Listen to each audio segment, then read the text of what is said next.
the Pledge of Allegiance. I pledge allegiance to the flag of the United States of America and to the republic for which it stands, one nation, under God, indivisible, with liberty and justice for all.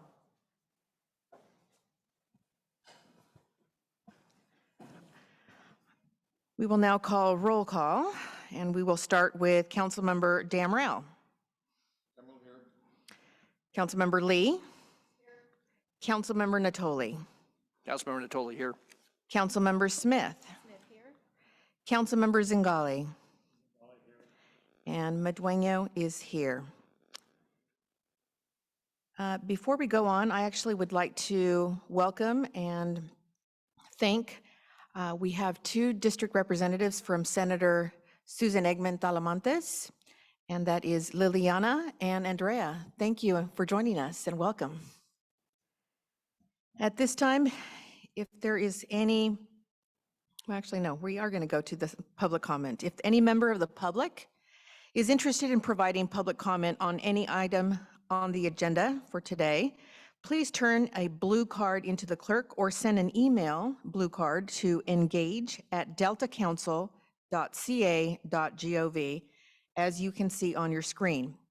Please be sure to note your name and the agenda item that you wish to speak on. When called upon, the clerk will call your name and ask you to unmute yourself. We will now move on to the consent calendar, which consists of the adoption of the July 28th meeting summary, which all of you have. Is there approval of the consent calendar, or is there any comment or discussion on the consent calendar? Unless there's any modifications, I would move approval of the summary of the July meeting. Okay. Second. Moved by Councilmember Natoli, a second by Councilmember Smith. Vote for approval, Councilmember Natoli. Aye. Councilmember Lee. Aye. Councilmember Zingali. Aye. Councilmember Smith. Aye. Councilmember Damrell. Madueño, aye. We will now move on to the chair's report. Just a few items that I'd like to indulge you on, items that I've worked on or participated in. First, I want to actually publicly thank the former chair, or not chair, but the executive director for the Delta Protection Commission, Eric Vink. I had the pleasure and opportunity to join him at a farewell reception in Clarksburg. Got to actually meet with a lot of the community members in and around the Clarksburg area and elected officials that have worked with Eric for the past 8 or 9 years since he's been on the Delta Protection Commission.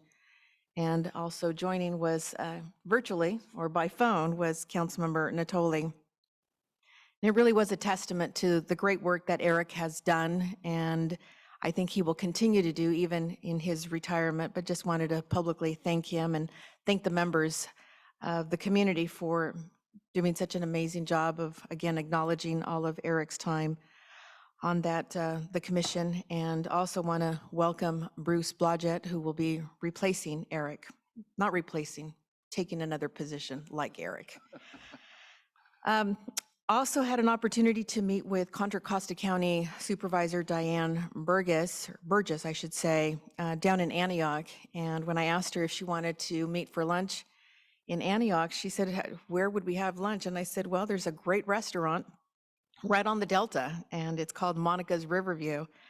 And as I continue my travels throughout the Delta, it's just amazing to see how much the Delta is and means to so many people. And so after we had our meeting, I had an opportunity to walk through the streets of downtown Antioch and meet with some of the business owners and meet with some of the residents and to hear, again, their perspective. But what can continue to be a reminder for me is that so many people don't know about the Delta Stewardship Council, our role and what we do. And so I welcome and appreciate each one of those opportunities to go out and meet with the community and, again, share with them what we do, but more importantly, learn from them and what the Delta means for them.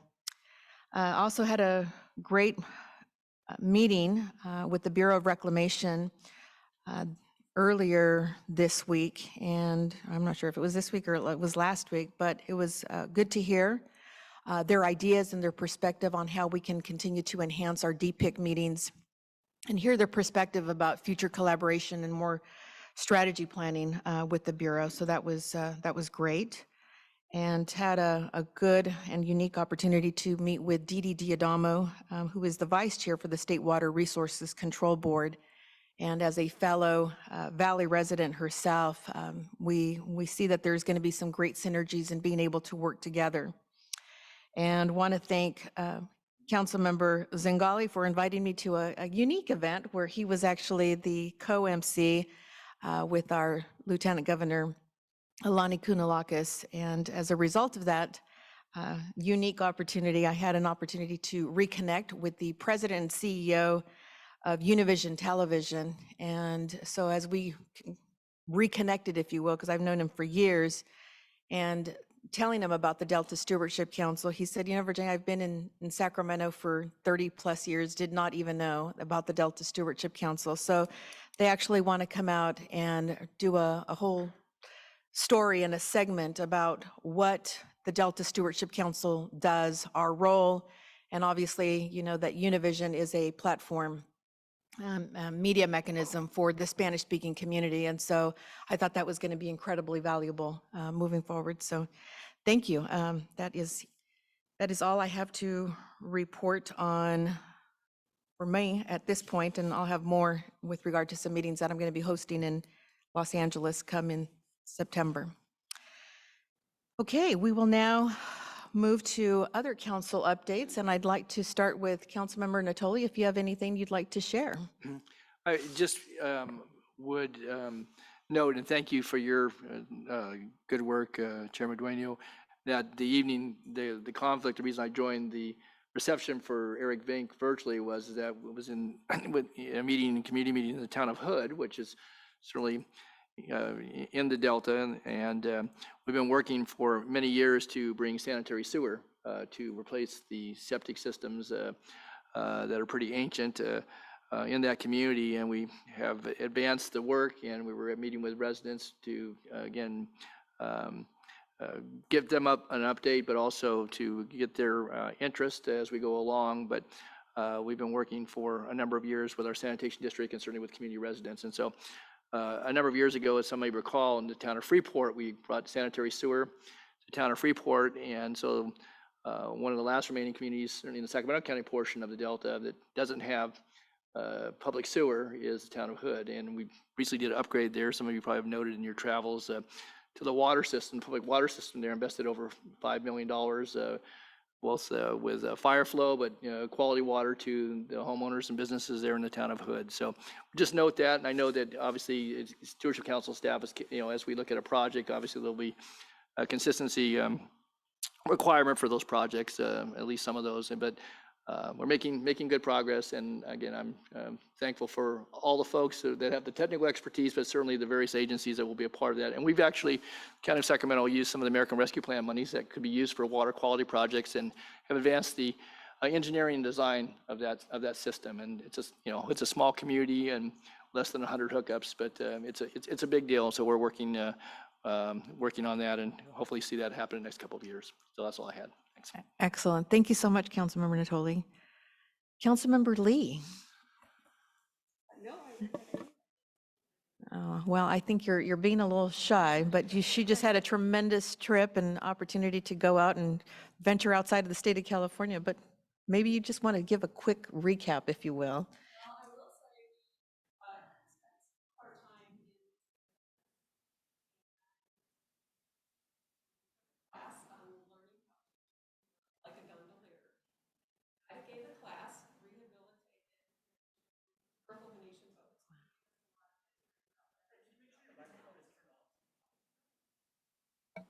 He gave us a lot of history about Venice and the canals.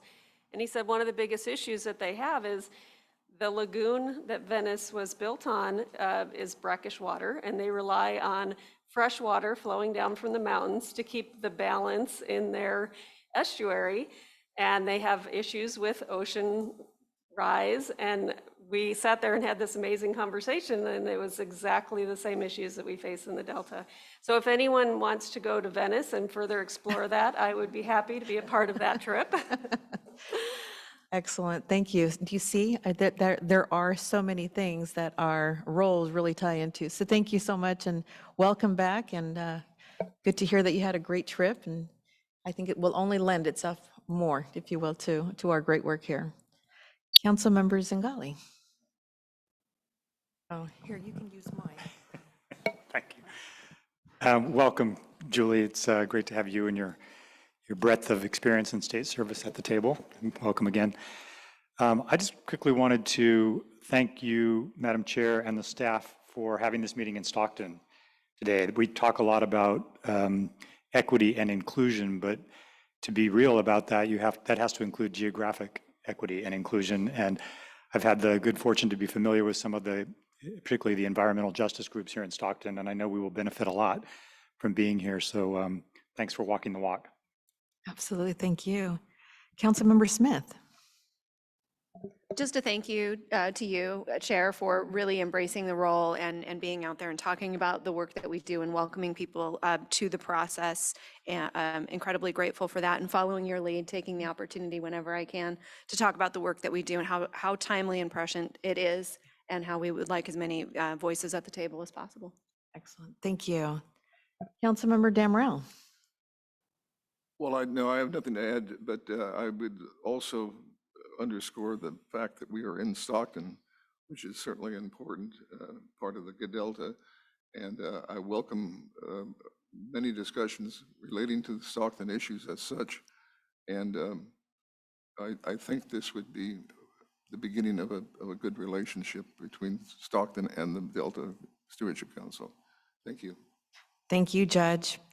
No, I absolutely would concur with you, Councilmember Zingali. I think that there's so many opportunities for us to be able to get out into the community, into the areas that we are absolutely supposed to be representing. And so that would be my suggestion moving forward, is to be able to have a meeting in Contra Costa, having a meeting in Yolo, having a meeting in Sacramento. We have got to be out there again.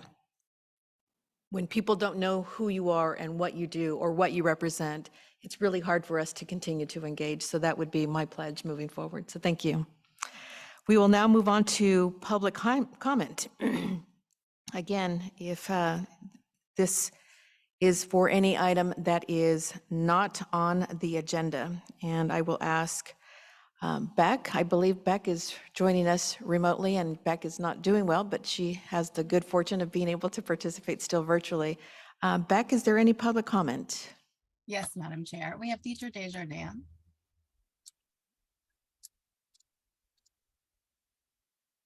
Deirdre, can you hear us? Yeah, thank you. And thank you so much for the report. I am just thrilled that you're going out and talking to the community. I think that's incredibly important. And I think you're going to be an amazing chair. So, or you're showing signs of it. I did want to say, I have a blog post, which I'll get to the council, but I went back and looked at the runoff history, and the Dust Bowl era drought of 1928 to 34 was about was in, like the top 10 worst 10-year runoff periods in the reconstructed tree ring record.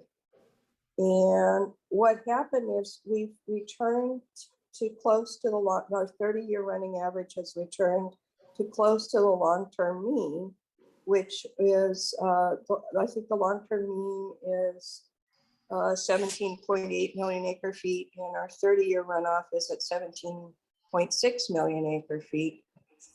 But the 10-year average runoff in the Sac Valley is down 15 million to 15 million acre feet. And that's way down below the historic record. And we're looking at whether there's been some kind of threshold, effect of temperature change on reducing runoff. But the other thing we noticed was when decision 1641 that gave the Central Valley Project and the State Water Project responsibility for meeting all of the water quality control plan requirements was adopted, the 10-year average runoff was 20 million acre feet. And so we're literally 25% runoff than when decision 1641 was adopted. And that's why there's such a crisis right now. And the water board is curtailing, assuming that no natural flow needs to be left in the watershed, and the projects will provide all of it from stored water. But as we know, that's being difficult. So I wanted to get this to you and explain it as a context for the huge conflicts around salinity management and providing fresh water for the Delta. There isn't less water in the system than historically, but there's less water in the system than in recent years. If you look at the historic record, we went through an unusually wet period in the 1990s and early 2000s. So thank you. Thank you, Deirdre. Is there any other public comment? No, Madam Chair, there's not. Thank you, Beck. We will now move on to the executive officer's report, and for that we have Jessica Pearson, who is our executive officer. Good morning. Good morning. A couple of announcements. On August 11th, Governor Newsom released his water supply strategy that calls for investing in new sources of water supply and storage, also for the acceleration of the review of projects and for modernizing the state's water infrastructure.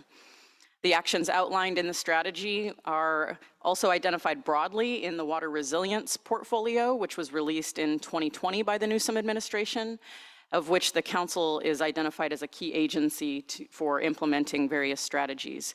So many of the proposed strategy actions and sub-actions in this new report are in alignment with Delta Plan recommendations to expand water storage, to construct new or improve existing infrastructure, and to develop new water supply sources, also for conservation and more efficient use of water. The strategy is available for anyone to view on the California Natural Resources Agency's website. The council is going to be monitoring implementation of the strategy in coming months and will provide updates as it's called for.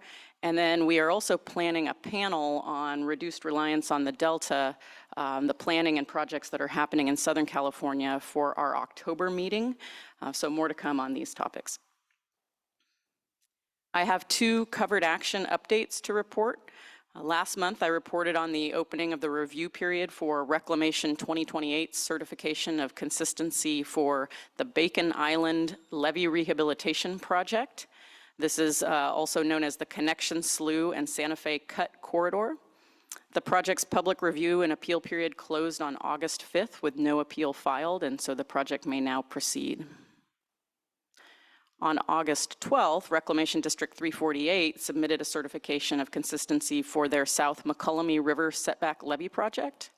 The project seeks to construct 3 setback levees and a setback levee crown, which would create an all-weather roadway along New Hope Tract. Waterside work includes excavation of the existing levee to construct a riparian bench for habitat enhancement. The certification identifies that the project is consistent with 8 Delta Plan policies, and the project's proposed review period closes on September 12th. So more information is available for anyone who is interested on the council's website under covered actions. On behalf of the council, the staff sent a comment letter to the Office of the Assistant Secretary of the Army regarding their proposed modernization of the Army Civil Works policy priorities. This includes the Army Corps of Engineers. So this modernization of the priorities includes efforts to update the Corps' programs related to tribal consultation, implementation of the National Historic Preservation Act, and implementation of water resources projects, particularly regarding environmental justice. The council's letter supports the Corps' efforts to include environmental and tribal justice in the priorities and outlines the council's current work surrounding our environmental justice issue paper, including an overview of the research that you'll hear more about today. The letter highlights Delta EJ concerns regarding flood risk, climate change, tribal and indigenous justice, and improved outreach and engagement. So we will continue to update you on relevant developments there. We do have one hire to announce. Ashok Bathula joins our planning division as a senior engineer, where he will work on our Delta Adapts climate work, our levy investment strategy, the salinity management workshop, and he'll also assist with covered action review and early consultation for relevant projects.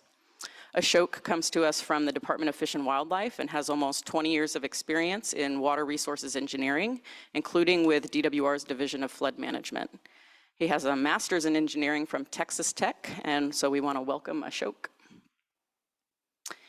The outreach highlights report and active projects lists, which talks about all the potential covered actions or just relevant planning and projects that we are taking a look at.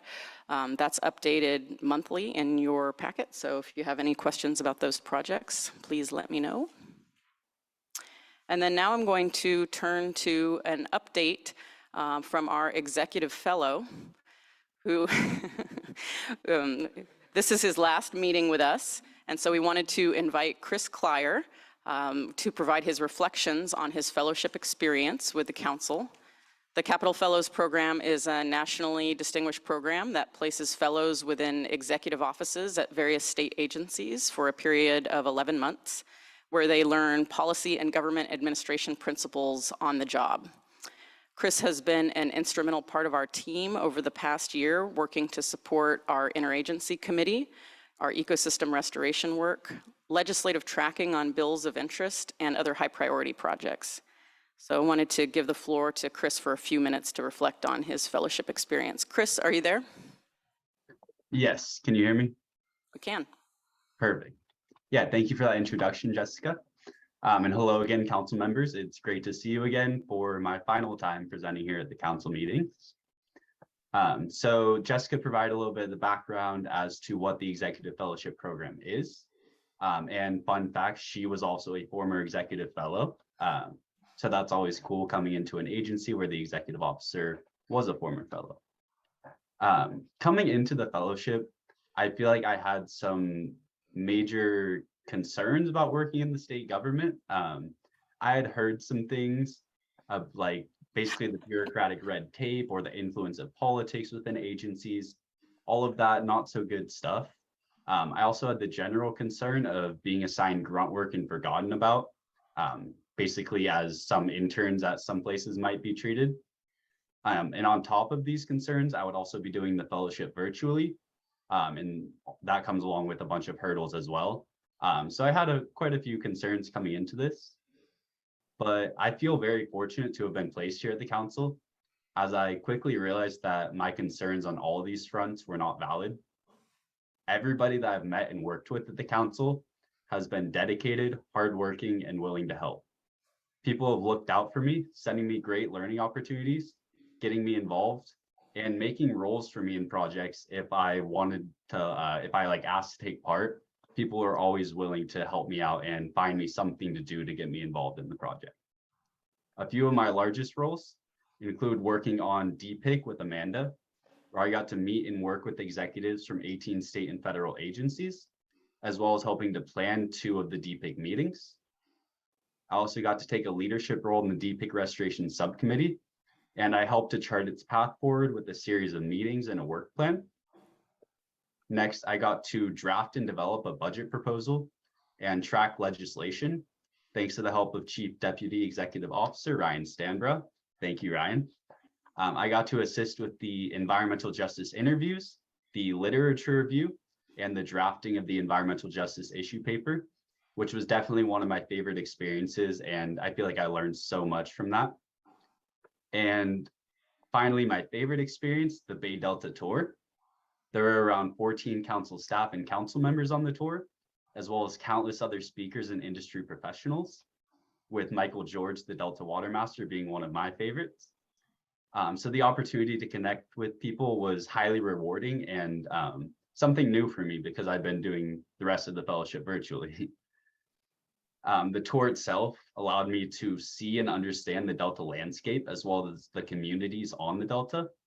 And this was super helpful because I had been working virtually and had never really seen the Delta, had never really been to Sacramento.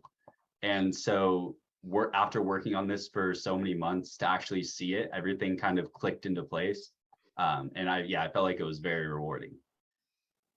So I'd like to conclude by simply thanking everyone at the council for helping me make the most of this opportunity. I've worked with nearly every division and been involved with a wide range of projects. And I've also had the opportunity to function largely as a member of the executive team. Many people have supported my success, but none more than my mentor, Amanda Bull. Amanda has been an outstanding mentor, and I feel that I've learned so much from her.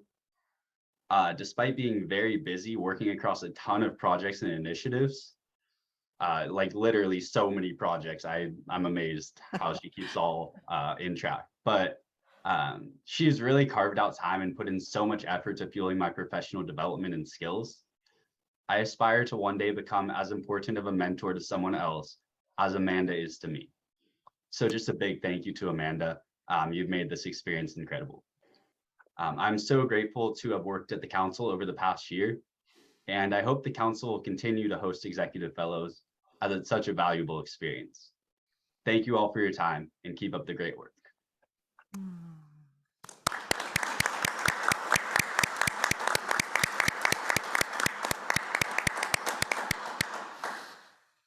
Any questions or comments for Chris? I'm Chair.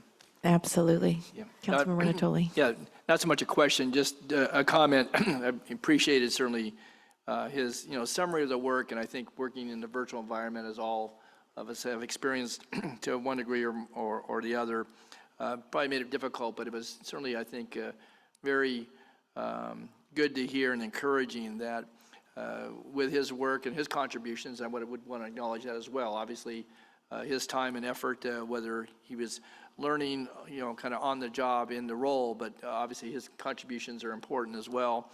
And I think, Chris, if I could just, one comment to what you said, I think, having now dispelled some of the notions you went into this with, I think you have a great future in the public sector, and would encourage you, whatever your future path may be, to stay with it. And again, folks like yourself are well needed in any capacity, but certainly in the role here, whether it's working in the area of water and in policy as it relates to the Delta or anywhere else, you're, I think, knack for being a quick learner, but also I think you already have served as a mentor to others, and just your comments alone. So congratulations to you, Chris, and wish you well.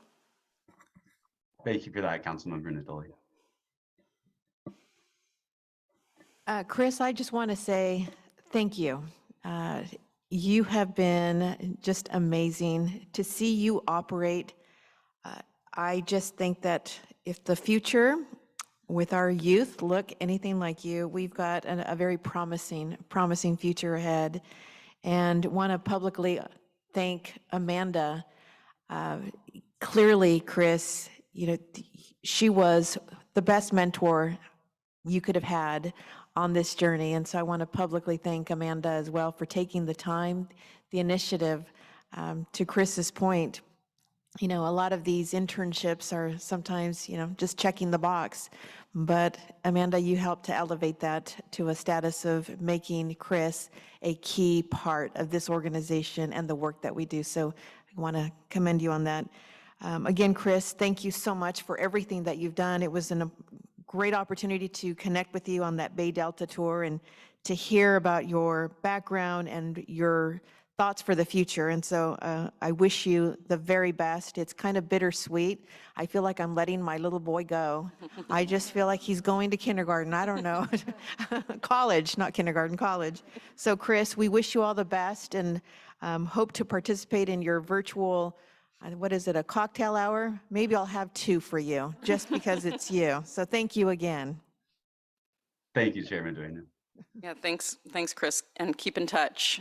We've been fortunate that in the 12 years the council has been running, we've had 6 executive fellows, which for a small agency, I think is pretty impressive. So we'll try to go after another one this year. We're not always successful. It's a pretty competitive program, so we were lucky to have Chris. I'm going to now pivot a little bit from Chris's reflection on the past year to our reflection on the past 5 years of Delta Plan implementation. So this is about the Delta Plan 5-year review approach that staff are considering and would like your input on today. The Delta Reform Act requires that the council review the Delta Plan at least once every 5 years. And to meet this requirement, staff conducted and the council endorsed the 2019 5-year review in October of 2019. And staff are now initiating planning for the 2023 5-year review. So for this go-around, staff are proposing to structure the approach using the Delta Plan set of performance measures that have been developed over the course of several years and adopted by the council. The legislature required performance measures to enable the council and other entities managing the Delta to track progress in that implementation. And so additionally, the 2023 5-year review, aside from allowing us to communicate through our performance measures, will also include a review of covered actions that have been submitted to the council so that we can extract themes and lessons learned from those certifications. The 5-year review will also feature council accomplishments and progress made on priority topic areas that we identified in the 2019 5-year review. So I'm going to pass it over to our deputy, Jeff Henderson, and Martina Kohler to provide an overview and discuss this proposed approach. Right. Thank you, Jessica. Good morning, council members. It's a pleasure to be here in Stockton to talk about the 5-year review, which it really feels like we just finished. But here we are again. The 5-year review of the Delta Plan is something that's required by water code. It's part of the structure given to the council in the enabling legislation. And essentially states that the council shall review the Delta Plan at least once every 5 years and may revise it as the council deems appropriate. So oftentimes when we talk about the 5-year review, we really emphasize that it is a review that could, but not necessarily lead to an update. Those are separate determinations made by the council. And again, our last 5-year review was completed in 2019. We're still acting on a number of the recommendations from that effort, some of which you'll hear about today, including the environmental justice issue paper, continued work on Delta Adapts, work toward revising our administrative procedures for appeals, and a handful of other items that grew out of that 5-year review in 2019. So we're here predominantly because we're kicking off the 2023 review. It's a process that starts now, and we're anticipating carrying that through to approximately December of next year to align us back to our 5-year intervals that will reflect 10 years of progress from the 2013 Delta Plan to the 2023 5-year review. As Jessica mentioned, it will include a number of accomplishments that we have that we've made in implementing the Delta Plan over the first 10 years. We're going to have a section on evaluation and implementation of the Delta Plan that includes a focus on covered actions and appeals, sort of the accounting, if you will, of the number of covered actions, the types of policies that each has implicated, the appeals that have resulted from that, and what we've learned from those processes. This version will also include a very robust performance evaluation that Martina is going to describe for us that's really based on the Delta Plan's performance measures that are established within the plan. And then ultimately, we're looking to do a recommendations report and a highlights. The slide that's before you has a brief 2-pager from the highlights document from 2019. That's available on the council's website. We can also make copies available for the members just to take a look at what the last 5-year review held in store for us. And then ultimately, this takes us to our future work plans and looking at the 5-year review, the recommendations that come from it, ultimately then looking to the council for direction on items to pursue in what priority order based on the outcomes of that review. Next slide, please. So as I'd mentioned, this version of the 5-year review will be based on performance measures. And just by way of background, the Delta Plan includes, and we just did a refresh on this yesterday based on the new performance measures that came in as part of the ecosystem amendment the council approved in June. We now have 175 performance measures. There are different types. There's administrative measures that really look at the efforts and accomplishments of the different agencies that are charged with responsibilities in the Delta Plan. There are output and outcome metrics that are describing more the effects of actions in the system and then ultimately the effect of those actions on the system. And then each of these has indicators of progress, and those are tracked online. There's a viewperformance.deltacouncil.org website, or I'm sorry, .gov website that identifies the different performance measures and tracks their progress over time. These are all based on Delta Plan core strategies, policies, and actions. So the measures don't exist independent of the plan. They're really meant to tie to plan objectives and goals and then measure our progress toward them. They're all based on metrics and have baselines and dated targets to help describe the outputs and outcomes of the plan implementation. And the goal is to really use these measures to help identify how well the Delta Plan is working, as well as to find opportunities to continue to adaptively manage the plan as needed, as indicated by the performance of the policies within the physical system. So I'll now turn it over to Martina to walk us through our current thoughts on the performance evaluation component. Next slide, please. Good morning, Chair Medueño. Good morning, council members. So as Jeff mentioned, the council has a portfolio of performance measures that track and evaluate the progress in implementing the strategies, the policies and recommendations contained in the Delta Plan. And as he mentioned, the performance measures contain numeric performance targets that define kind of the endpoints of our objectives. So essentially these performance targets, they quantitatively said how the success should look. And so therefore, by evaluating the conditions, or the status where we are, is the performance metrics, and then the trajectory towards those performance targets, we can get kind of like a numerical quantitative evaluation of the state of the Delta Plan implementation. So we are proposing to use, structure the upcoming 5-year review around the performance measures. And so the framework has these 4 steps. So in the first step is analyzing individual performance measures, and out of the full set, select those that to inform the 5-year review that observe the change during the 5-year time frame. Also, the performance information should be Delta, relevant to the Delta management issues and current needs. And also, the performance evaluation should lead into an actionable recommendation. So that's the first step. In the second step, we take the performance evaluations and roll up to provide kind of like a roll up snapshot of the progress within each performance area. So the goal is that the detailed analytical detail, so the detailed analysis, performance analysis, is rolled up into like a snapshot of where we are right now. That it's easy to, it is easy to communicate, it's informative, and kind of, I guess, calls attention to the findings, and then it's supported with information that it's kind of like kind of key findings. It's provided the detailed information about the key findings and management relevance. So this is the step 2, kind of snapshot of the status within each performance area.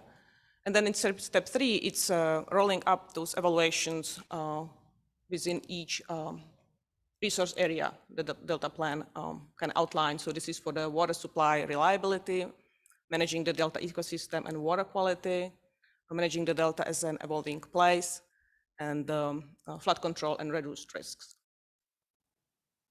And then in the fourth step, all this information leads to you've mentioned the recommendations in 5-year review. Part of that conclusions, it's not only kind of suggestions as far as like work plan priorities and potentially kind of updates to the Delta plan, but we would like to conduct also evaluation of the effectiveness of the performance measures, and potentially if there is identified need, suggest revisions to performance metric, perhaps a new one or a refinement to the existing performance metric.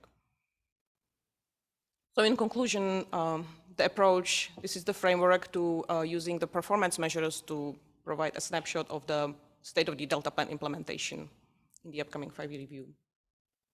Maybe back to Jeff to kind of talk about the opportunities for feedback and overall timeline. Again, we're kicking off now. We intend to run this process between now and next December. There will be opportunities for council input along the way.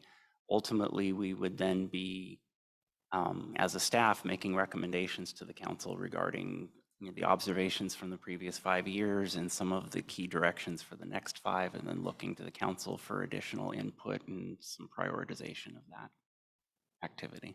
So very much looking forward to this process. This is actually one of the really, I'm going to say it, fun things that we get to do, in the sense of taking a look back at, where have we been? What is all this work we've been putting in led to? What are we seeing in the system about it? What's next? So that's really, this is actually a very rewarding and fun part of our work. So excited to be kicking it off.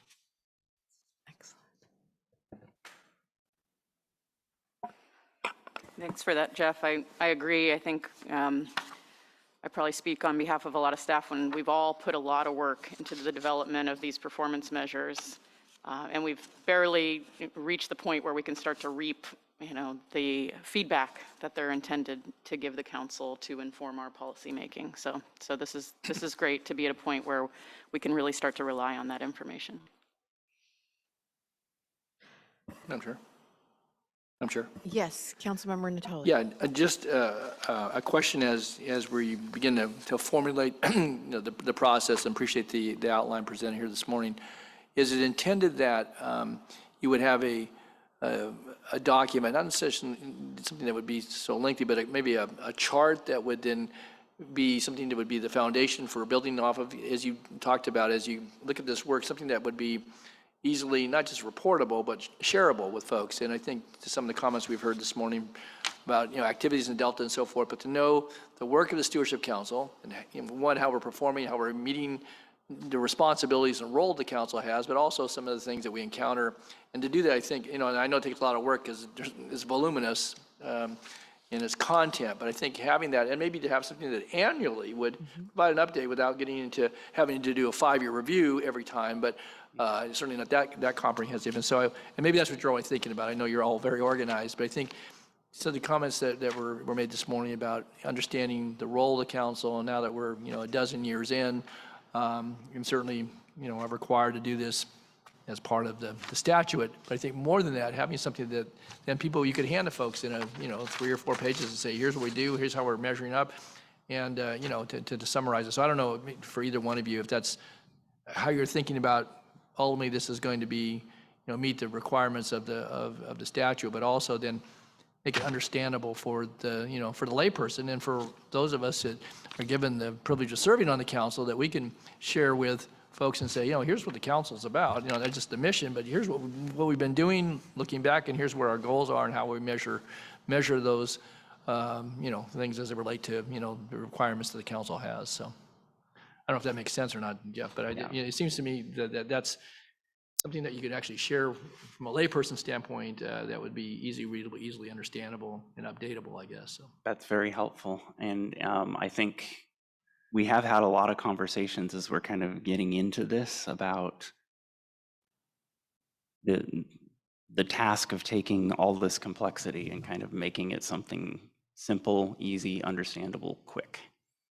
That's a big challenge. I was going to say, boiling all that down, I know you get it more than both of you than probably all of us, but I think if you could do that would be, again, a pretty important milestone, and then would be something to build off of in the years going forward. So Yep, that is one of our goals, is to figure out, again, taking that complexity and making it understandable, digestible, usable, action, and actionable. and actionable. Yeah, right. Very good. Thanks. Thanks, Manager. Councilmember Zingali, did you have a comment? Yeah, in the spirit of Councilmember Natoli's the exchange with you, Jeff, I want to commend the inclusion of two things which sadly are sometimes missing from state evaluation outlines. One is the action column, number 4, and I think that will serve what you guys are talking about when people see not so much the administrative measures, but the action measures. That is more meaningful to people. The second one was I'm glad that you talked about the impact, the outcomes, the impact on the system, because that, again, that is more meaningful to a broader swath of people than the administrative process. So maybe a slight yellow flag caution is that there's a large number of indicators. You mentioned 170, was it? Sometimes more is less when you're trying to be clear. So I just encourage you to lean into things like action and outcomes rather than the administrative. Great suggestions. Any other council member? If not, I'll just kind of surmise as you were talking, Martina and Jeff, and again, piggybacking on what Councilmember Natoli and Zingali just said, for me, it's, taking a look at, how much did we do? How well did we do it? And is the delta better off? And then again, equating it to, again, the actions and the outcomes. So, if we can have a tool, if you will, to be able to share and highlight, it's our role, but this is what we're doing, right? This is what we've been doing. So I think that clearly this is exciting work, and I can see, from your perspective, Jeff, there's a lot to look forward to. So yeah, I'm super excited to see what transcends with this next 5-year review. So thank you both. I think it'll also be very informative as we look ahead to how to best utilize our interagency committee. Absolutely. And where to focus those conversations. Yes, totally agree. Thank you, Jeff. Thank you, Yes, Martina. thank you. Okay, next, I want to invite our partners from the Delta Conservancy and Delta Protection Commission to provide updates on their agency's activities relevant to the Delta Plan. I would like to introduce Campbell Ingram, who is the Executive Officer from the Delta Conservancy. I believe he's going to be with us virtually. And also proud to introduce Bruce Blodgett, who is the new Executive Director for the Delta Protection Commission, and I have not yet have the pleasure of meeting. So welcome to Bruce. I'm really looking forward to working with you in your new role. Bruce is also joined today by Blake Roberts from the Commission. He's going to be presenting to the Council an update on the ongoing Delta National Heritage Area Management Plan process. And so I think first I am going to pass it over to Campbell to kick us off. Is Campbell on the line? I am. Good morning, everyone. I hope everybody can see and hear and see my slides. Morning, Campbell. Yes. Well, good morning, Chair Madueño and council members. Thanks for this opportunity to be able to provide you an update. For the new council members, we are a state conservancy for the Mississippi Marsh and the Delta. We were created at the same time the Stewardship Council was created. We have a dual mission of doing ecosystem restoration and economic development in the Delta, with the expectation of working very closely with the Delta community in achieving those two main objectives. Can we move to the next slide, please? So this is actually new for me. In the past, I've just done a verbal update, but we've got so much going on that I wanted to run through a quick slide deck for you. So we were given $50 million within Proposition 1 to do ecosystem restoration in the Delta. So we're happy to say that as of July 27th, our board approved projects in our 5th and likely final solicitation round for Proposition 1, approving these 5 projects for about $2.7 million. So you can just see the types of projects there that we're funding. Next slide, please. So for Proposition 1, that brings us to a total of committing about $41 million out of 42.5 that's available for grants. That's approving 34 grants in total and providing some sort of ecological uplift on about 11,000 acres. And that's really just the implementation projects. That does not account for all of the planning projects that we funded with that funding source as well. I think that one thing that's really important to note about this program is the heavy reliance on local support for each of these projects. Chair Natoli, or Supervisor Natoli, is a member of our board, and these projects all come to our board with a great deal of information about the outreach and the coordination with local interests, and how do these projects work well on the landscape with the existing conditions in the Delta. And all 34 have been unanimously approved by our board, which includes 5 county supervisors, as well as other elected officials. Next slide, please. So our Proposition 68 program brought $12 million to the Conservancy to really focus more on the economic development part of our role. Currently, we have 7 active projects, and 1 was recently awarded, and the grant agreement is underway.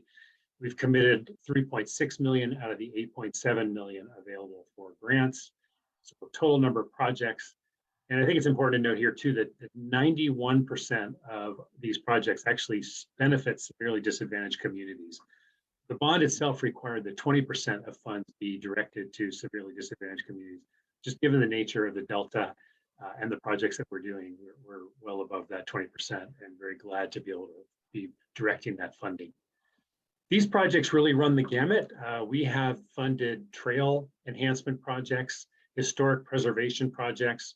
We funded a number of park improvement projects, park development projects, supported some of the museums or one of the museums in Ileton, and also provided funding for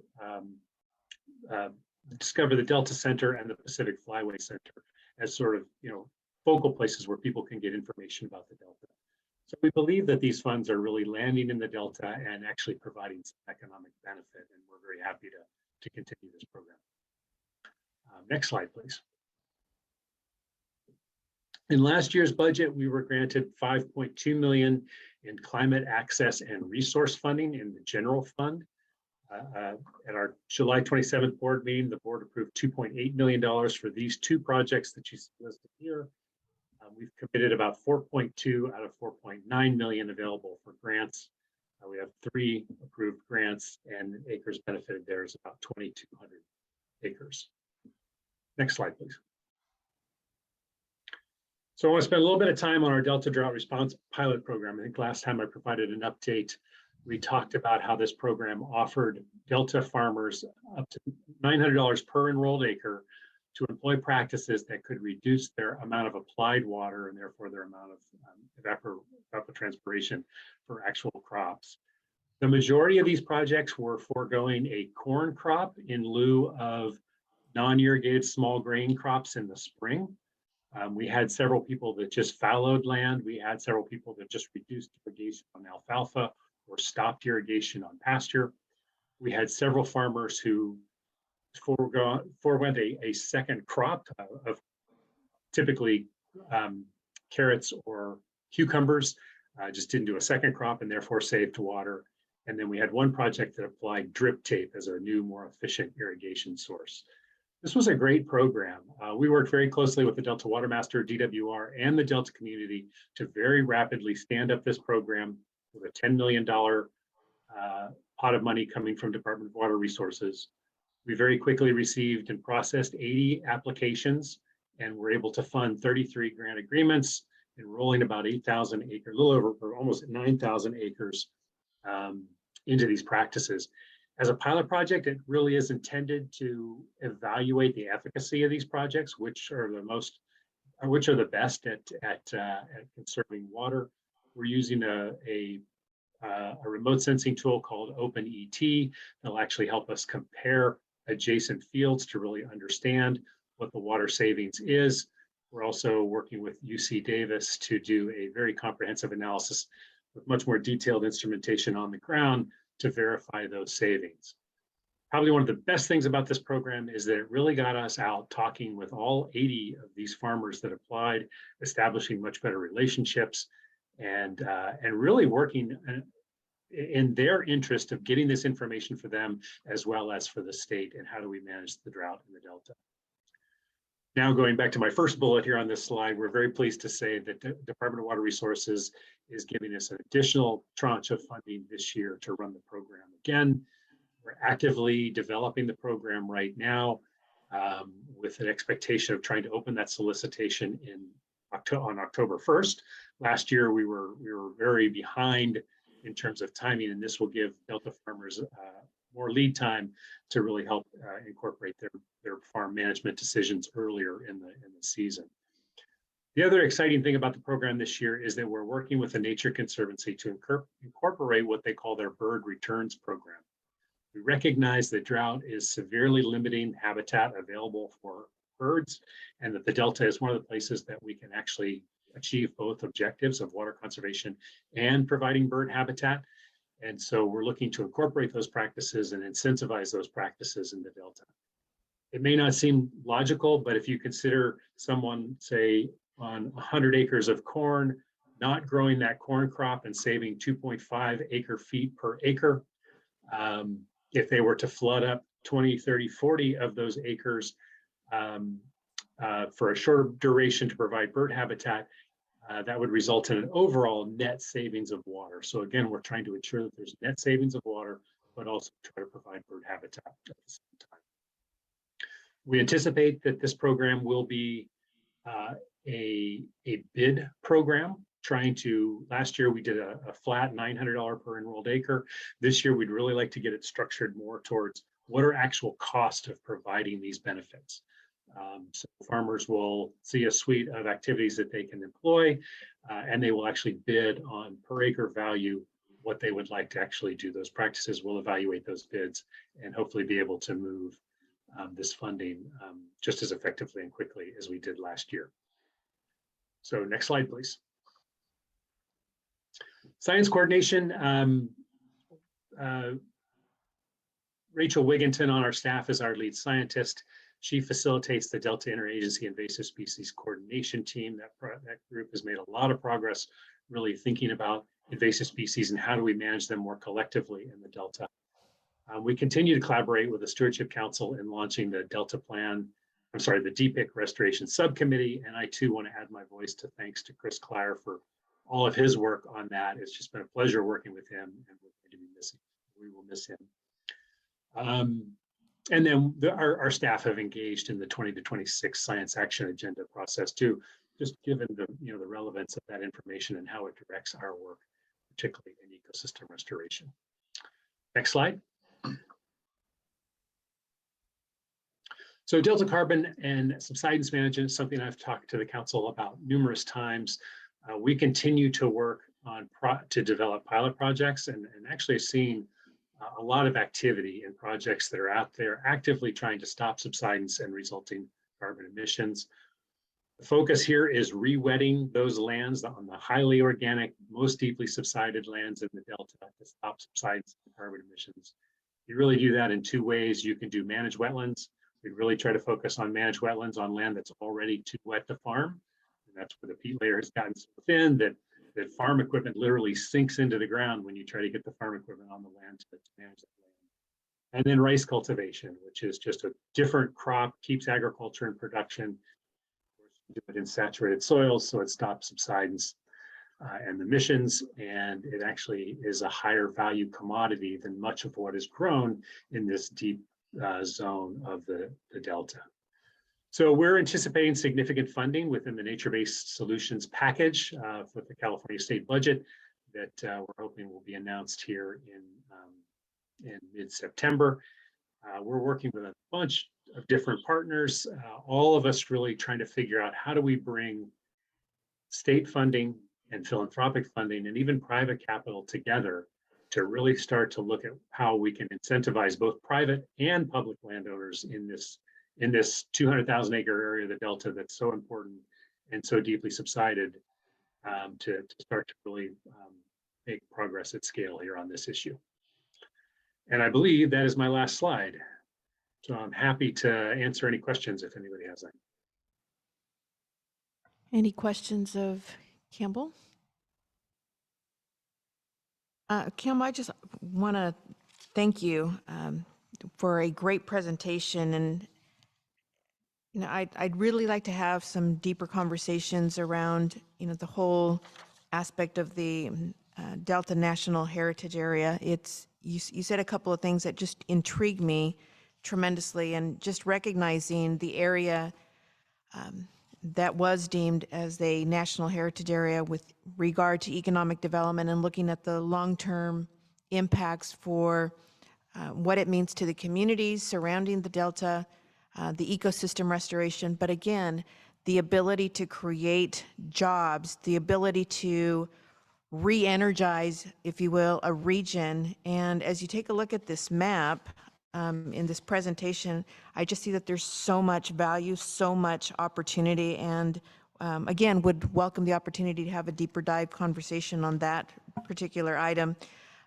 Another is with regard to, you said something that captured my attention with regard to the subsidence of land and perhaps having more rice cultivation. How does that work? Because you said it keeps the land working. Is it, I guess it's been determined that rice and growing more rice in this region would be of tremendous benefit. Is that correct? Sure. So just going to your first question, we are a sister agency of the Delta Protection Commission and very excited about anything that we can do to help implement the National Heritage Area as it moves forward. I think most of our projects that we fund would very clearly fit into the National Heritage Area and provide benefit. And so we are an active partner there, and we really appreciate that designation has been made, and we get to actually contribute to making it a reality. With regard to rice in the Delta, I think it's just important to recognize that, on these highly organic peat soils, when you drain them for agriculture, that's what actually causes this oxidation and the subsidence. So putting water back on the landscape is what stops that, and that's critical for a bunch of reasons that we all understand. Rice has been grown successfully in the Delta in the past. Several of the large rice producers at this point are coming into the Delta and trying to incentivize people to consider growing rice in the Delta, recognizing that the Delta will very likely continue to be a place that has water into the future, whereas there's such water stress in the upper valleys, and they expect fairly significant amounts of rice to come out of production in the upper valley. And so they're looking at hoping to look at the Delta as a place to maybe replace some of that production. And again, it's kind of a beautiful crop in that it takes care of one of the biggest threats and stressors in the Delta, provides more revenue from an agricultural perspective, but also just maintains that agricultural nature of the region. So we're really hopeful that it starts to take off. And there are, I would say, in the last year to 2 years, I would say, there's been at least an additional 3,000 to 5,000 acres of rice production going into the Delta. You answered my question. Thank you. I was going to ask, what's the correlation or the differences between, say, growing almonds as opposed to rice, and would farmers be amenable? But it sounds like it is profitable, and I think that they would be open to it. And as nobody knows this here, but I am an expert rice eater. Now we do. I gave myself that title. So thank you. Thank you for that explanation. No, sure. Yes, it looks like Councilmember Natoli has another question. It occurred to me as Chairman Duane was asking a question, you were responding. Campbell, what is the tolerance of rice as it relates to salinity? Has that been studied, and is that a part of the equation? Because again, to the point about trying to address oxidation and subsidence and wetting the acres, but in some of the areas of Delta where you have the lower elevations, they're probably more vulnerable to some of these salinity issues. Is rice the crop that can withstand higher levels of salt? It absolutely is a problem, and the farther you go west in the Delta, obviously that problem increases. So I know that DWR has grown rice on Twitchell Island, which is pretty far west in the Delta. Yes. To varying levels of effect. The Nature Conservancy is now growing rice quite effectively on the southern part of Staten Island. But absolutely, salinity is an issue, and in these very, very dry years, it's going to be a problem. as salinity encroaches further and further east into the delta. On good years, good water years with fairly significant runoff, you should be able to grow rice in most of the delta going out to, Twitchell Island, which is there near the confluence, but it is absolutely a concern. I would just, again, maybe it's probably more for a Conservancy discussion, but it was seen to me that, and particularly if there was going to be a long-term wetting of those acres, a lot of times salts will remain in the soils, or at least some residual, and tolerant or not. So is that something that either Rachel on the Conservancy staff, or is it something that would be meritorious as we look to try to address one issue and certainly come to grips with, some of the salinity issues as well, something that would be worth having some baselines, but also then begin to study not just about productivity of the crop and the viability from an economic standpoint, but also then in stemming one issue, are we, being cognizant of impacts both to the immediate season, but also to the long term. And I guess I would just suggest that as we're looking at the science of all this, that would be an important consideration. So I don't know whether Jessica with the council would have a role with our work, but certainly with the Conservancy, it may be something that, again, and certainly the Protection Commission, as we're looking at promoting agricultural activities and economic activities, but what the long-term prospects are, because again, I think it needs to be at least weighed or looked at over a longer period of time. So, I agree. Yeah. Okay. Thanks. Yeah, I might just add really quickly to that, just that the Stewardship Council is currently doing an extensive salinity management effort that very, very much focuses on, what salinity in the Delta is, and salinity affects all crops in the Delta. Obviously, not equally. There are some that are somewhat more tolerant, but it's definitely an issue that the Stewardship Council is looking at in a pretty comprehensive way. Great. Okay. Well, in the interest of time, I might move to our next presentation. Thank you, Campbell. Appreciate that. Bruce, are you on the line?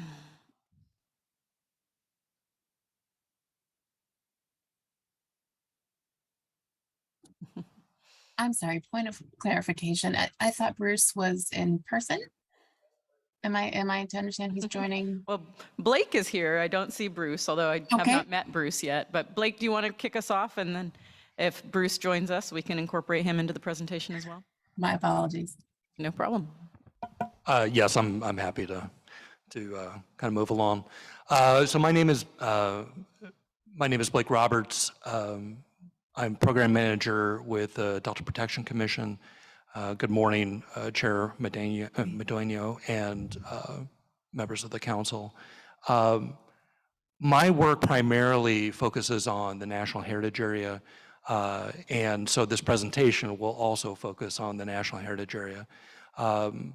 This is new for a lot of us, and so I'm really looking forward to sort of engaging the council and other state agencies and sort of exploring what this might mean for the Delta in terms of, as you mentioned, Chair Medonio, in terms of economic development, historic preservation, et cetera. So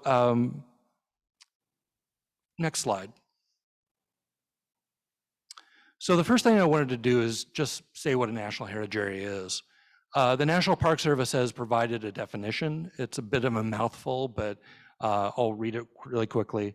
A National Heritage Area is a place designated by the United States Congress where natural, cultural, historic, and recreational resources combine to form a cohesive, nationally significant landscape arising from patterns of human activity shaped by geography. Really what that means is that, is it a place?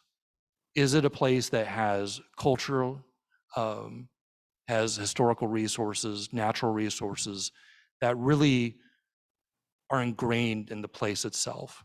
And does it tell a nationally important story? And one of the things that we're really lucky about is that National Park Service, the US Congress decided that this was a place that was nationally significant. And so that's the reason why we received this designation. Next slide, please. So there are 55 National Heritage Areas around the country.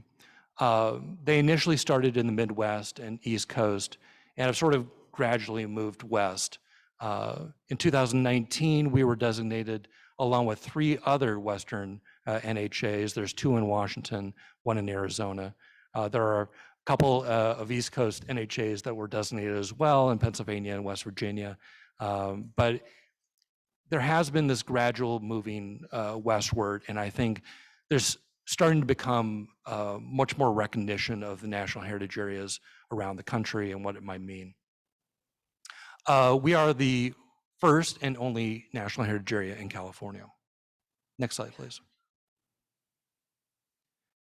So the boundaries are familiar. If you're familiar with the legal delta boundaries, they do tend to follow them, but there are some significant differences. For example, as you might notice in the north, it does go into the Yolo bypass a little bit further north than the legal delta. It does not include any of the city of Sacramento, unfortunately, and also does not include a lot of the urban areas in San Joaquin County. The boundaries were created before I came onto the council, so I'm not really privy to why exactly that happened. But unfortunately, the city of Stockton is not in the National Heritage Area.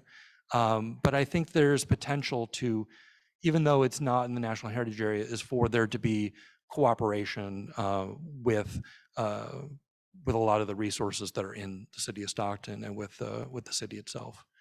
It goes into Sassoon Marsh, follows the Carquinez Strait, and ends a little bit west of Vallejo. Notably, it doesn't include Mare Island. That also was sort of a curious little exception. But I think one of the interesting things about these boundaries is that they go further west, and it really, obviously the Delta has a huge amount of history, but the Carquinez Strait is really connected in that history a lot as well. And so I think one of the great things about having the boundaries that they have is that we're able to tell not just the Delta's history, but the Carquinez Strait history and how those interrelate. Next slide, please. So this is typically the planning cycle of a National Heritage Area. There's a feasibility study, and really what that is meant to do is sort of indicate whether to Congress and to the National Park Service, whether this is an area that's worthy of being a National Heritage Area. That was prepared in 2012, was sent to the National Park Service, and they agreed that it was something that was nationally significant. Now we're in the process of the management plan. And so that's really what's going to occupy most of the rest of my presentation. And so I can talk a little bit more about that, but really the management plan is looking at the next 12 to 15 years and sort of determining what we're going to do. National Heritage Areas come in different shapes and different sizes, literally, but there's also a different focus in different National Heritage Areas. And so the management plan really helps us sort of determine what our focus is going to be and what things we're going to kind of devote most of our time to. We are on a 15-year authorization. We were designated in 2019, which means 2034, we're up for reauthorization. Obviously, that's a long time off, but it is good to know that at that point, there will be sort of an evaluation period, which allows us to sort of determine how we're doing and how we've been able to implement a lot of the projects that are in the management plan. Next slide, please. So not surprisingly, Congress gave us a lot of rules and a lot of direction for what they wanted us to do in the management plan. And this doesn't just apply to us, but also the 5 other National Heritage Areas that were created at the same time as us. I'll just kind of briefly discuss what's in here. Obviously, they want us to represent the diverse interest. And in the Delta and the Carquinez Strait, there's a lot of diverse interest. And so that really is a challenge for us, is to really get out and try to figure out what important things might be out there for us to consider. Also consider government plans and treaty rights. Obviously, there's a lot of government intervention in the Delta, so we have to be aware of a lot of those plans, what a lot of jurisdictions are hoping to do. An integrated cooperative approach to resources, that really is not just historic resources or cultural resources, but also natural resources as well. So it really is a broad way of looking at what we're going to do. Really, the heart of the management plan is the required components. The first thing on there is a resource inventory. Resource inventory really sort of itemizes what things are important about the area, what things are we going to utilize when we move forward. Policy, strategies, recommendations, those are things that we've been developing that sort of lay out what we plan to do as a National Heritage Area. Recommendations on coordination with governmental and tribal programs. That's where obviously the council, the Delta Plan, and other government plans come in, and where we're able to sort of talk to other agencies and tribes about what things we can do to work together. Next slide, please. The interpretive plan really is, how are we going to tell the story? What are the stories that are important within the Delta, and what are the ways that we're going to show that? And we've been really lucky to be working with state parks. They've been providing us expertise on and have been helping develop the interpretive plan. Funding sources and the implementation plan. Obviously, we need to know where our funding is coming from. One of the things we're blessed with as being a state agency is we already have some funding coming in from the state, but we also have to look out and figure out what are other possible sources of funding, grants, and volunteer time, other possible resources. And the implementation plan, how is this all going to happen? Because if we have a plan that's really pretty, but it doesn't have any teeth to it, then it's not worth the effort. Especially what's important in the West is sort of a real heavy discussion about property rights and what the role of a National Heritage Area is in terms of property rights. And really our role is nothing. We really don't have any effect on private property rights within the region. And I think a lot of the concerns that people might have been alleviated because of that. But it has been an issue. There is a proposed National Heritage Area in Montana, which is, they're trying their best, but there's been a lot of resistance to it. So, but I think one of the things that's important to tell people is this does not affect property rights at all. Next slide, please. So we really kicked off our outreach in the early 2021. We had our first NHA Advisory Committee meeting in January. We also created 4 task groups that serve as subcommittees for the committee. And those focus on different aspects of the National Heritage Area: heritage development and tourism, interpretation, organization, how we're going to move forward, and then also resource stewardship. We've done tribal consultation. We've been very lucky to be working with state parks when they're doing the work on the interpretive plan, and so working, telling, it's really important for us to talk to tribes and say, what are the stories that you would like to tell, and what are ways that you want to be involved. So that has been successful, but there's more work that we'd like to do on that. We had public workshops that has been happening. There was 2 last year. We also have the Delta Heritage Forum, which is a kind of a public workshop as well. There was one in 2022. Actually, we've had, they go back all the way back to 2018 or 19, I believe. But the Delta Heritage Forum happens in November. There was one in 2021, and there will be another one coming up this November as well, November 3rd. Mark it on your calendars. And that will be an opportunity to talk a little bit about the National Heritage Area. And we've also done online surveys and interviews with many stakeholders in the area. Next slide, please. So the advisory committee, the task groups, we've been really successful in trying to put together various parts of the plan.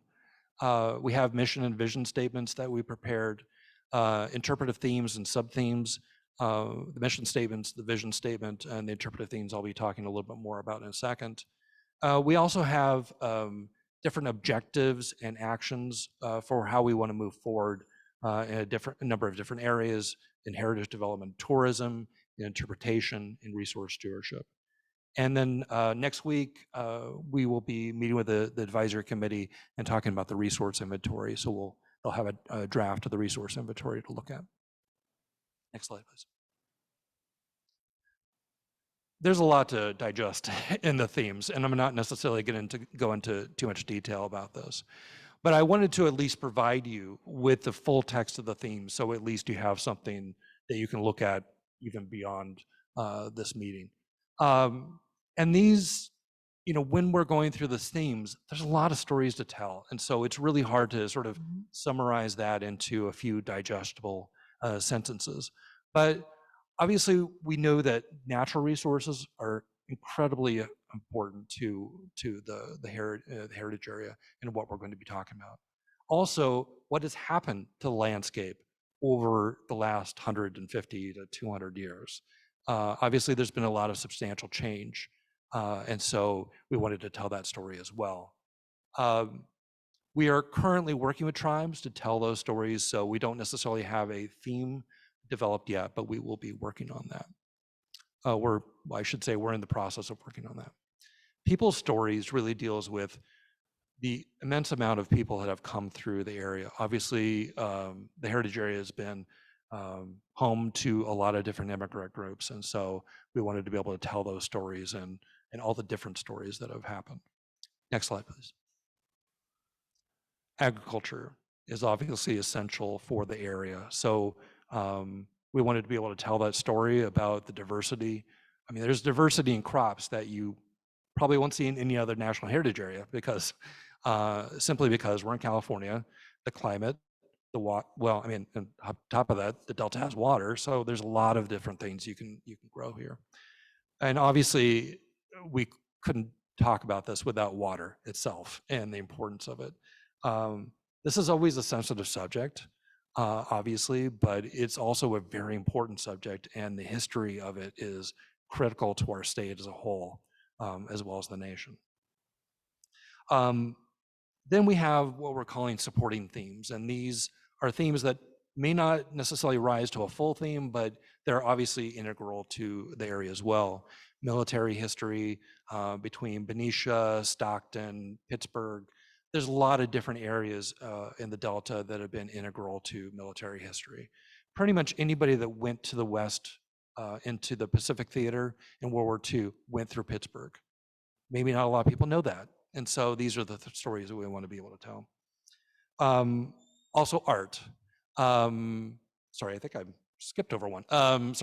Transportation and related industries. Obviously, the Delta was the main highway for people to get from the Bay and from around the world into the gold fields and many decades later. And so we want to be able to tell that story as well as railroads and trains that followed. Recreation. Next slide, please. Rural, the rural and urban centers.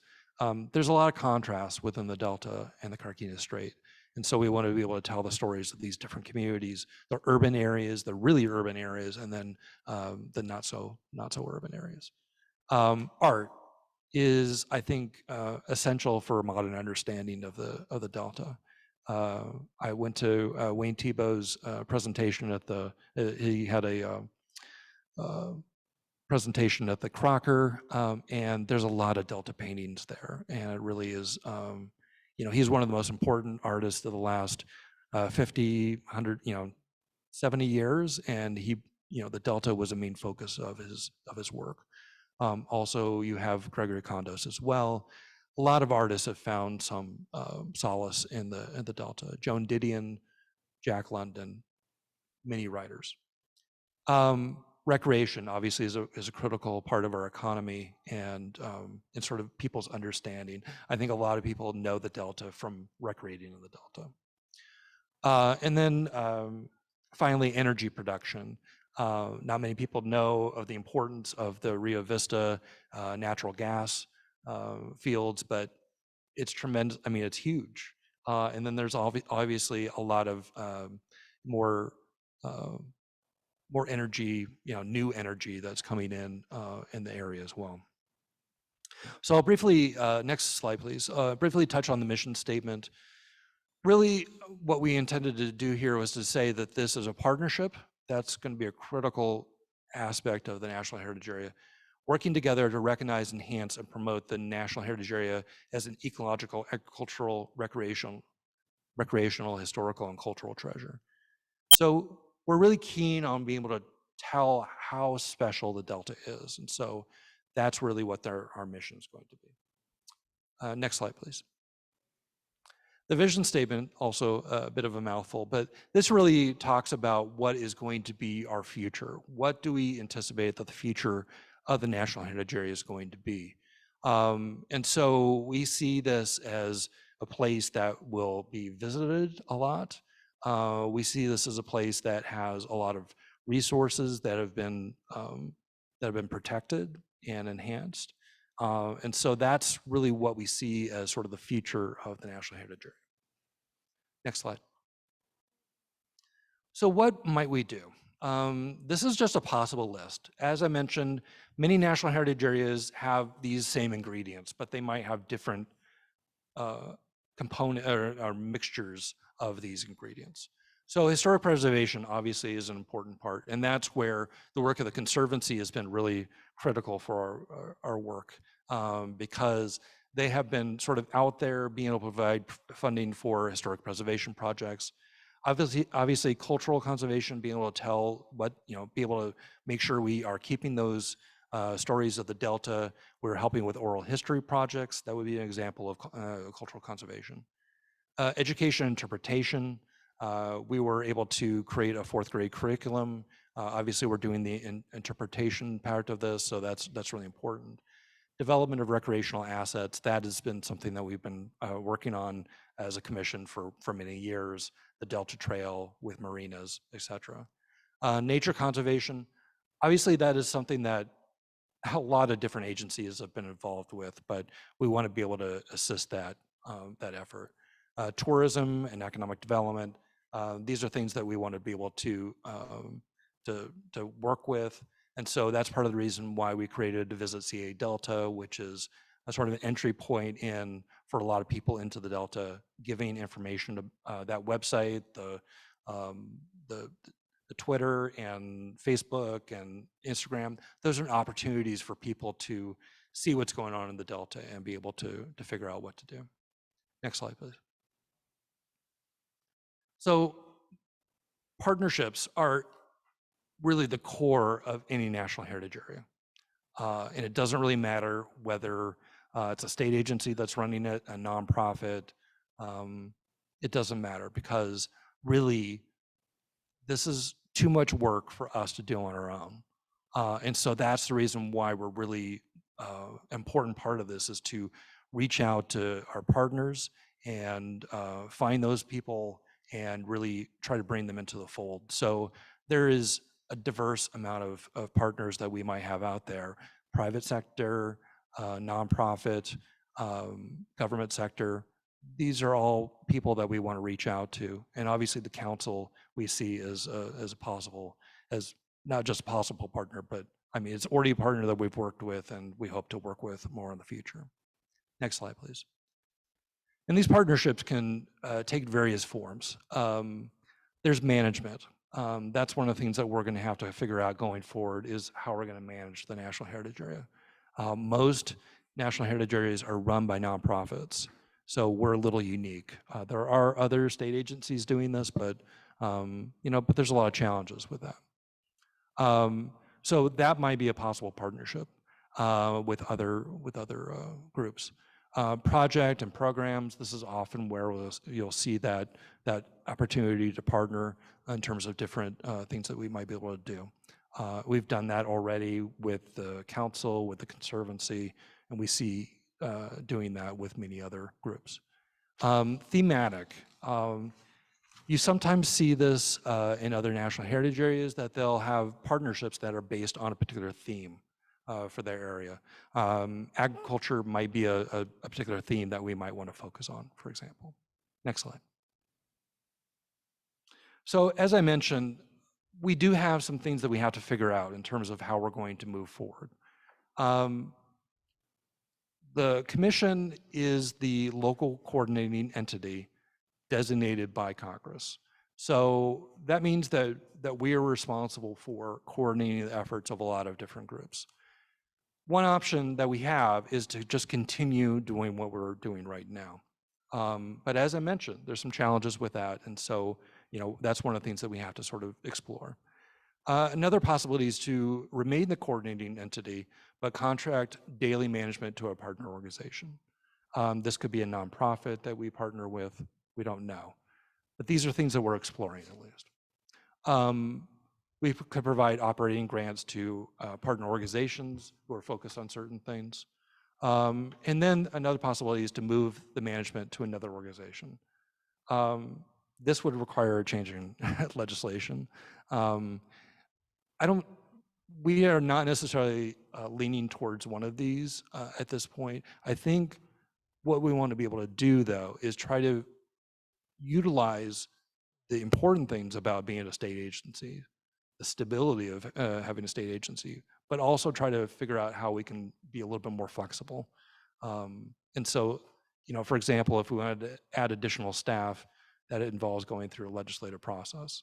So, that is something that is does not provide us with a lot of flexibility. So that's one thing we have to figure out. Madam Chair, before Blake leaves this slide, if I could.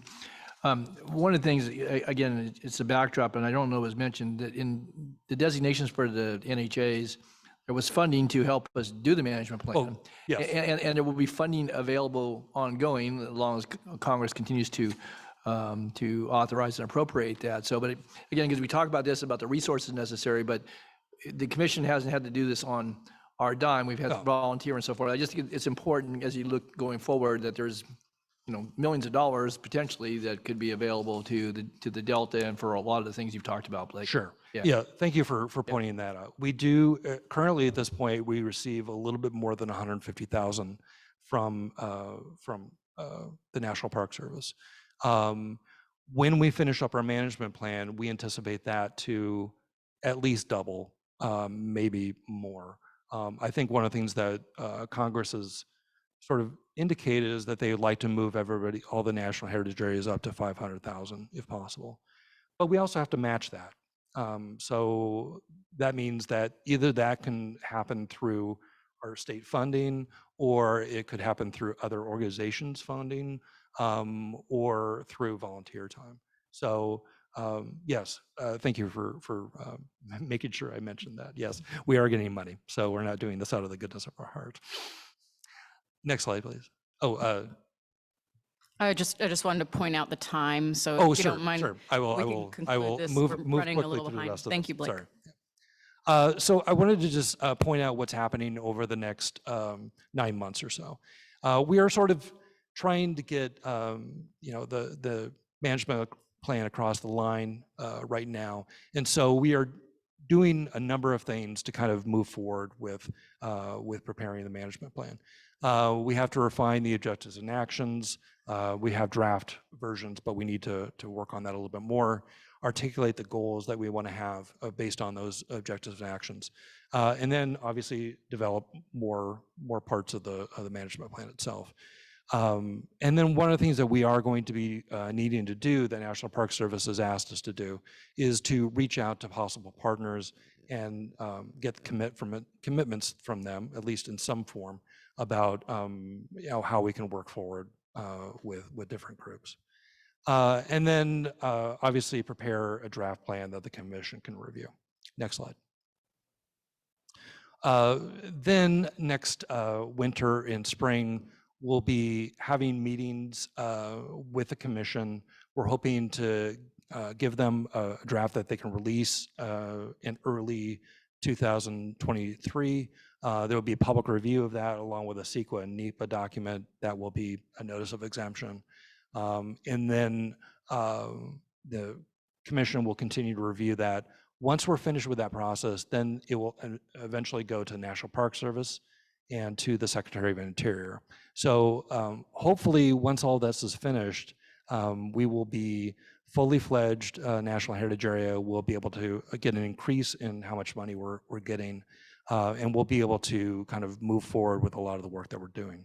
So I wanted to, sorry that was taking a little bit too much time, but I wanted to thank you all for listening to me today, being able to give you a little bit of a glimpse about what's happening with the National Heritage Area, and I invite you to ask any questions if you have them. Great, thank you, Blake. Questions? I know that we're pressed on time, but this item really excites me. I just have to tell you, it just really excites me. And this is going to sound silly, but I'm going to ask you anyway, because I did see that you are collaborating with, or looking to collaborate with, tour industries and whatnot. Your thoughts about this cruise ship that's going to be embarking on the Delta, making the circuit from San Francisco up towards the Napa area, Sacramento, Stockton, and then back into San Francisco. I'm just intrigued by that in general, because I'm thinking $6,000. I think that's the lowest cost fare. Right. Is there maybe some synergies there where we could work with this cruise ship industry? And I'd really like to see and hear why they picked this particular area, because there might be some collaboration there.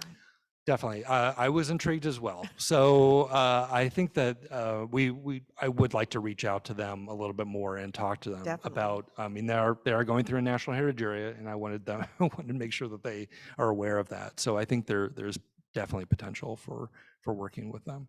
You know, in the last couple times that I've been out to the Delta, and you know that I came from boating and waterways, and so seeing some of these dilapidated marinas in and around the Delta, I think that there's also some opportunities there to work with boating and waterways to see how they can also assist in some of these areas. Clearly there's, the wine industry, the fishing industry. I mean, there's just so many, I see there's just so many opportunities, and then recognizing some of our disadvantaged communities, particularly that are surrounding ag, and where we see some losses with, jobs in the ag industry. Is there an opportunity to work with some of these disadvantaged communities to create and spur maybe economic development on how the National Heritage Area may impact them? So some of those areas, and and I think of what this area is, how it's going to be introduced, if you will, right? This is an opportunity to introduce the Delta region to across the U.S. and beyond. And what would an application look like? To be able to have people look at again all of your themes, right, and how it correlates to their interest, the trails, the fishing, I mean, there's so much. So I'm excited. I really am. Can you tell? I'm really excited. I am, I love my job. It's, yeah. You have, and I'm obviously, thank you, Councilmember Natoli, for highlighting where the funding is coming from. So I think that speaks volumes with regard to the National Park Service and what they're intending to do, both short and long term. But I think that the ownership is on us to demonstrate, right, what can be done as a result of having this nationally declared area as an NHA. I'm getting into the acronyms now, now that I'm in state service. The NHA, and again, how it really can evolve and help transform some of these areas that have been disenfranchised for such a long time.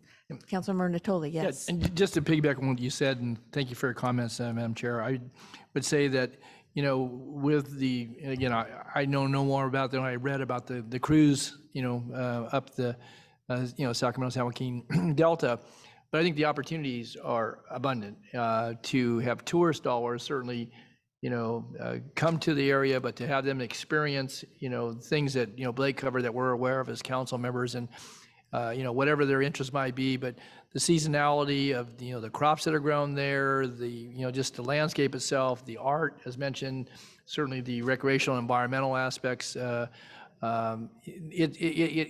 an abundance of opportunities. And again, anyone who's taken a cruise, I haven't, but I certainly know a lot of folks that have, where you have different stops. And so where people might come in, whether, one of the stops might be in Stockton, or certainly, you get to Sacramento, but in between, some of the historical communities, and, opportunities for them or anybody else to then explore public lands, but certainly to appreciate, the private sector investment.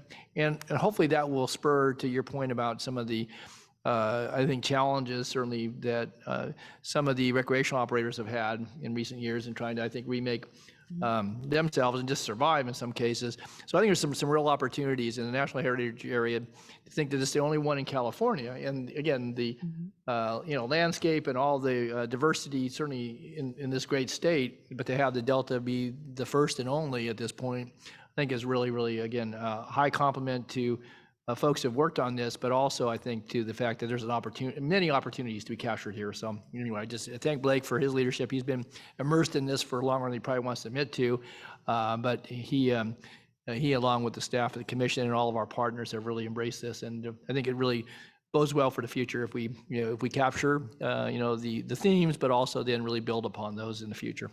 Absolutely. Thank you so much. And thank you, Blake. I have a note here that it doesn't look like Bruce is on the line. So I think he may be on the line now, so maybe he could quickly say hi and introduce himself. Bruce, are you with us? Yes, I am. I am with you. Can you hear me? There you are. yeah. Yes, I am on. Just a brief introduction. Bruce Blodgett, new executive director at the San Joaquin Farm Bureau. I worked at the San Joaquin Farm today, Delta Protection Commission. Old habits die hard. I worked for the San Joaquin Farm Bureau initially in 1991. One of the first projects I worked on was something called the Delta Protection Act that became law in 1992 and created the Delta Protection Commission. So some 30 years later, now I'm working as executive director of the commission. So kind of took a while, but came full circle. So I won't take any more of your time. Blake did a great job. We have a number of other things, obviously, we're working on, just like all the rest of you. We have a lot of projects, a lot of irons in the fire, if you will, but Blake did an excellent job covering the heritage area. He'll be traveling, and I think I'm going to be traveling to the Association of National Heritage Areas Conference, which is going to be in Colorado in October, to learn what other heritage areas are doing, since we don't have any neighbors really in this discussion. We have to go where the other heritage areas are located. This one just happens to be in Colorado. So again, I won't take any more time. There's plenty of things I could update you on, but in the essence of time, thank you, Madam Chair, members of the council, and I look forward to working with all of you.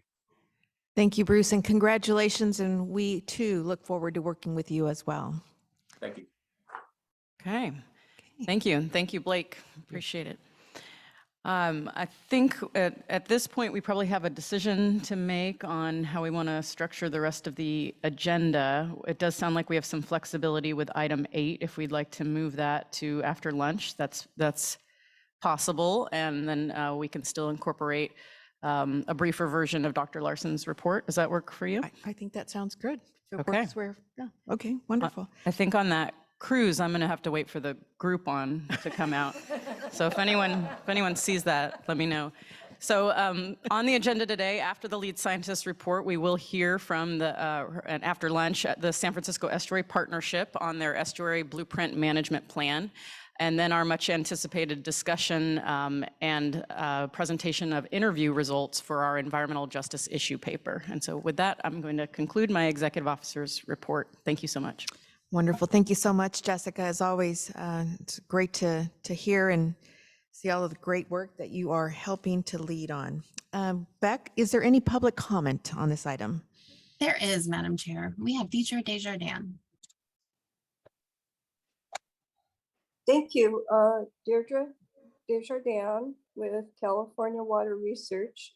And I just wanted to comment on one key issue both for the governor's drought adaptation measures and the council's evaluation of Delta Reform Act measures, is nonlinear impacts of temperature increase. And it's having effects, it's both increasing evapotranspiration, which is drying out mountain watersheds, it's drying out the forests, and that's reducing runoff. And we're seeing aridification in the Sierra Nevada, in the lower Colorado River Basin. And I just discovered that the Department of Water Resources has been using a runoff model that's calibrated on 2003 and repeat 4 years for all of their projects, for the water storage investment program, climate change impacts for the Delta Tunnel, and for the Sigma. And it's a systemic issue. It's part of the reason we're seeing such severe impacts of drought in Colorado River Basin, and here we're just getting less runoff than we used to because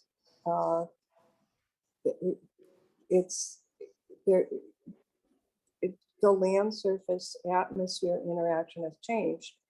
And at the same time, we're also seeing like extreme events with flooding, where there's extreme precipitation because there's a nonlinear increase. It's called integrated vapor transport, but there's a nonlinear increase in the amount of moisture that's going into the atmosphere from the ocean.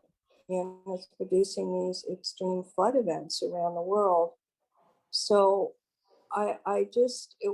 that science is still emerging, and it's one of the reasons that independent reviewers like the Delta Independent Science Board are so important. But I just want to say that this affects everything. It's hard to have a national heritage area if there's huge floods in the Delta. It's, if islands are flooded, sediment reversal is suddenly something else. If you have, massive ongoing salinity intrusion, that's going to affect Delta farming and Delta communities. So I'll send some follow-up comments to the council, but this is something that really needs to be considered. There's a huge increase in knowledge from events in 2021 and 2022. Thank you. Thank you, Deirdre. We will now, I'm sorry, Beck, is there any other public comment? No, Madam Chair, there's not. Okay, we will now move on to our lead scientist report. And for that, of course, we have our Delta lead scientist, Dr. Laura Larson, who is going to give us a condensed version, I understand, of your report. This will be my speed report today. And if I could get the visual abstract up, I'd appreciate it. So one of the things that you've all heard about in the last month is a recent report that came out that the Central Valley and California is likely to experience a mega flood in the next 40 years. So there's already a focus on how climate change, on trying to understand how climate change is going to impact human communities so that we could better anticipate a response. This is something that the Science Action Agenda calls for as well, and specifically the Science Action Agenda calls for anticipating how climate change is going to impact our listed and managed species within the estuary, and specifically how the interacting factors, including temperature and changes in precipitation and other factors associated with climate change, are really going to drive these populations. And so the study that I'm going to highlight today is in that vein. It is a synthesis study that includes among the authors one of the Delta Stewardship Council's environmental scientists. She was in the science division, but is now in planning, and that's Eva Bush. It also includes a Delta Science Fellow, Denise Colombano, whose work I've profiled before as another author on this paper. And what this team did is they conducted a review of how two representative species within the San Francisco estuary, the Chinook salmon and the Sacramento splittail, are likely to respond to various factors associated with climate change. And this has a really broad scope. And so the way that they structured their overview was to look at how different habitats that these two species use are going to be changing, and then look at how we might better manage those habitats to mitigate or enhance the mitigate climate change effects or enhance the resiliency of these populations. So the two species that they chose have different life history strategies. The Chinook salmon, of course, migrates to the ocean to complete part of its life cycle before it returns to the estuary to spawn. And the Sacramento splittail is found throughout the estuary and is an estuary resident. So the three habitats that this paper looked at were the open water habitat, tidal marshes, and floodplains. And if you look at that diagram, it's showing how the team really evaluated changes in temperature, salinities, sediment, and flood pulses in each of these habitats. And I'm just going to hit a few of the highlights today. So when we're talking about the open water habitat, the main concern for these two species is really the warmer temperatures that Chinook salmon are experiencing. Salmon are already really close to a temperature threshold for their survival, and there's a lot of non-lethal effects that we need to be concerned with too, including enhanced susceptibility to predation or to toxins at warmer temperatures. And so the main management advice that pertains to the open water habitat is that hatchery operations, including trucking of hatchery species around the Delta, are really going to be essential for maximizing the resiliency of Chinook salmon to temperature changes in the open water habitat. Within the tidal marsh habitat, it's interesting, we don't really have a good handle on how Chinook salmon use tidal marshes, but we do know that splittail spawn in marshes and also inhabit the marshes for periods of time to seek food and refuge for predators. I'm sorry, they don't spawn in the tidal marsh, they spawn in the floodplain. So it's really food access and evasion of predation that they use the tidal marshes for. There's an important consideration here, which is that the splittail require low salinity. And so there's a low salinity zone within the Delta that during typical water years coincides with tidal marshes in the North Delta. During low inflow years, that zone, that low salinity zone, is pushed further north or further upstream into the Delta away from tidal marshes. And so when that happens, conditions are not as suitable for Sacramento splittail. And so in terms of management implications, this really underscores the importance of managing salinity and in particular the location of that low salinity zone within the Delta. And it also argues for the importance of marsh restoration where those marshes are likely to be resilient to sea level rise. In other words, where they have space to migrate upslope and where they might coincide with the low salinity zone in the future. And then finally, there's the floodplain habitat, which is just really critical habitat for both Chinook salmon and Sacramento splittail. And the concern there is that with climate change, floodplains are likely to be inundated earlier in the year and for shorter periods of time. And so there may be a mismatch in timing between when these species seek to use the floodplain and when the floodplains are actually inundated.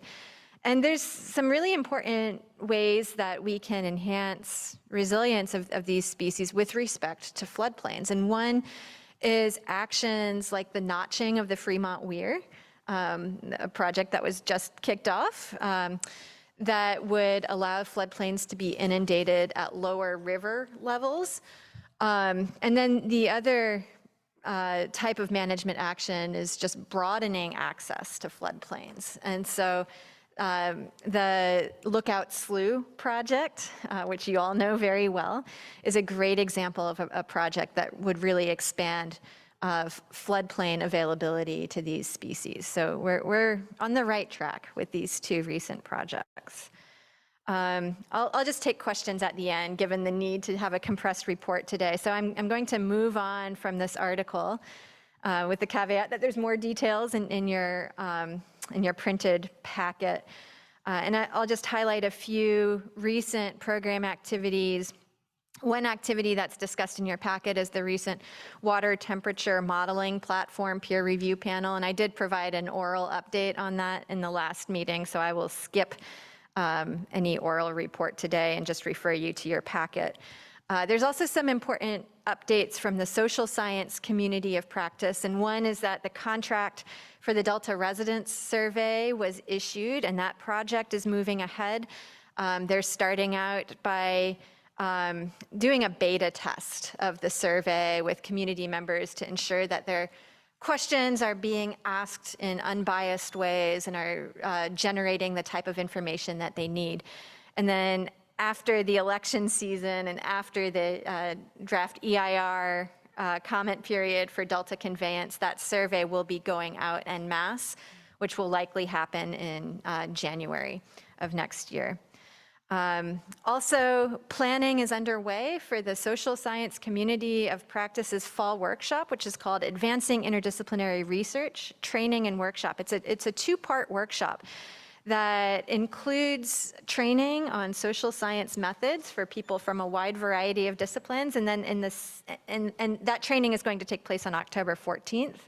And then the second part, which will take place on October 20th, will be an interactive workshop in which the community of practice members will be paired with Delta Science Forum members in breakout rooms to co-develop ideas for synthesis projects that they could undertake that are responsive to the science action agenda. And so we're all really excited to see what comes out of those breakout rooms. I know that Dr. Jessica Rudnick has a lot of great ideas for low-hanging fruit type projects that would be impactful that this community could tackle. So expect a listserv from the council next week, and that will contain some registration information. And then other things on your radar, there's been a date set for our harmful algal blooms workshop. It will be November 8th and 9th of 2022. I'll include information about that in a future lead scientist report. But just as a reminder, the goal is to facilitate discussions for creating a Delta-wide harmful algal blooms monitoring strategy. It will be a public workshop. And again, this supports action, specifically Action 2B in the Science Action Agenda. I'm about on time, but just very quickly in terms of by the numbers, I'm just going to report that water temperatures are a few degrees warmer than is typical in all monitored locations within the Delta. As far as reservoir storage goes, we're at 50% of average for this time of year, for 57% for Shasta, 63% for Oroville, and 72% for San Luis Reservoir. Stream flow is low. Sacramento River at Freeport is running at 75% of the 20-year flow average, and the San Joaquin at Vernalis is just at 10% right now. So I think I'll conclude this speed report and see if there's any questions. You did a great job. Any questions of our lead scientists? I'll just say thank you again for always coming with such enthusiasm and great reports. But I think I have one more item that I think we would want to discuss and add to our growing agenda for our presentation in Modesto, and that would be on the mega flood. So algae bloom, yeah. So let's make sure that we notate that to be included. Noted. And, great. Beck, is there any public comment? There is, Madam Chair. We have Deidre Desjardins. Okay. Thank you. Deirdre Desjardins again. I wanted to thank the lead scientist she just does amazing reports. And I wanted to add, California Water Research has done a lot of work on looking at reservoir carryover storage targets and modeling. And there's some assumptions that are sort of buried in the weights of the calcium model, which was developed during this unusually wet period. So it tries to meet delivery targets that just aren't realistic with our new, the current climate. And that's part of the reason the reservoirs are getting drained is the delivery targets are hard coded and they're fed into the model. So the optimization function can never look at reducing deliveries. And if we can meet carryover storage more, that would provide a huge amount more reliability for water supplies, for in-basin needs, for the Delta, and even for permanent crop growers in the San Joaquin Valley, and maybe not at too much of a reduction in overall system yield. There always is a trade-off between risk taken with reservoir carryover storage and how much water you end up shipping south for Metropolitan Water District to put into Diamond Valley Water District. I'm sorry, Diamond Valley Reservoir. So this is an incredibly challenging time for water management in California. And it's very holistic. So the water management decisions and water supply reliability in the human system is really impacting whether salmon are going to survive. Because if we keep emptying the reservoirs, the salmon just aren't going to survive climate change, and we'll only have a conservation hatchery population. We won't have wild spawning populations.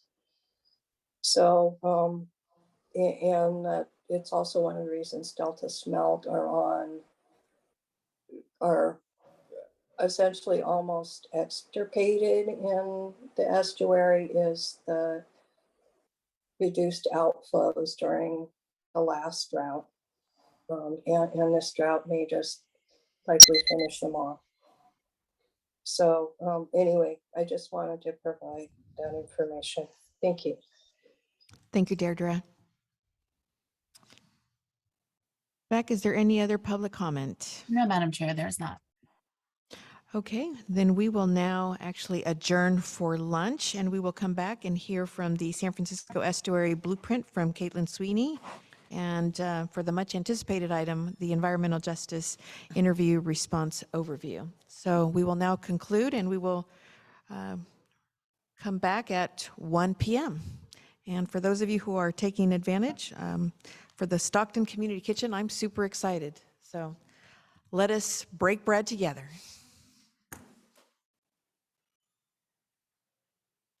Hey, how's the campaign coming?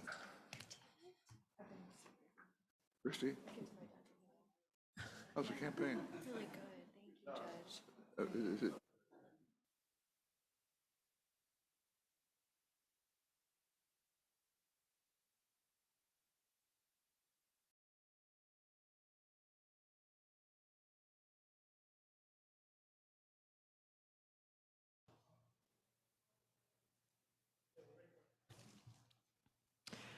Welcome back to the Delta Stewardship Council meeting. We will now take our next two and last remaining items.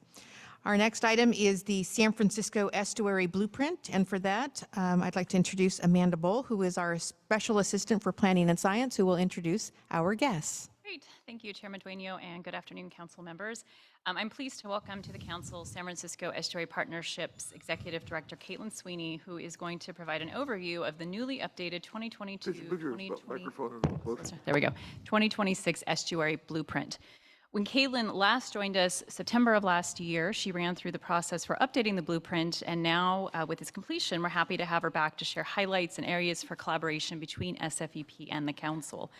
Before I hand it over to Caitlin, I'd like to take just a moment to comment on why it's important that the council coordinate with SFEP by reading a short paragraph from the letter prefacing the updated blueprint, which to me really highlights why the council works with SFEP. As never before, the Estuary Blueprint emphasizes the connection between the lower and upper estuary. It recognizes that nature does not see the bay and delta as distinct, but rather as a holistic, integrated system forming one beautiful estuary. With this in mind, the bay and the delta cannot adapt to climate change independently of one another. Agencies and organizations, state, federal, tribal, local, and non-governmental, must urgently mobilize our partnerships and collaborate to produce tangible results.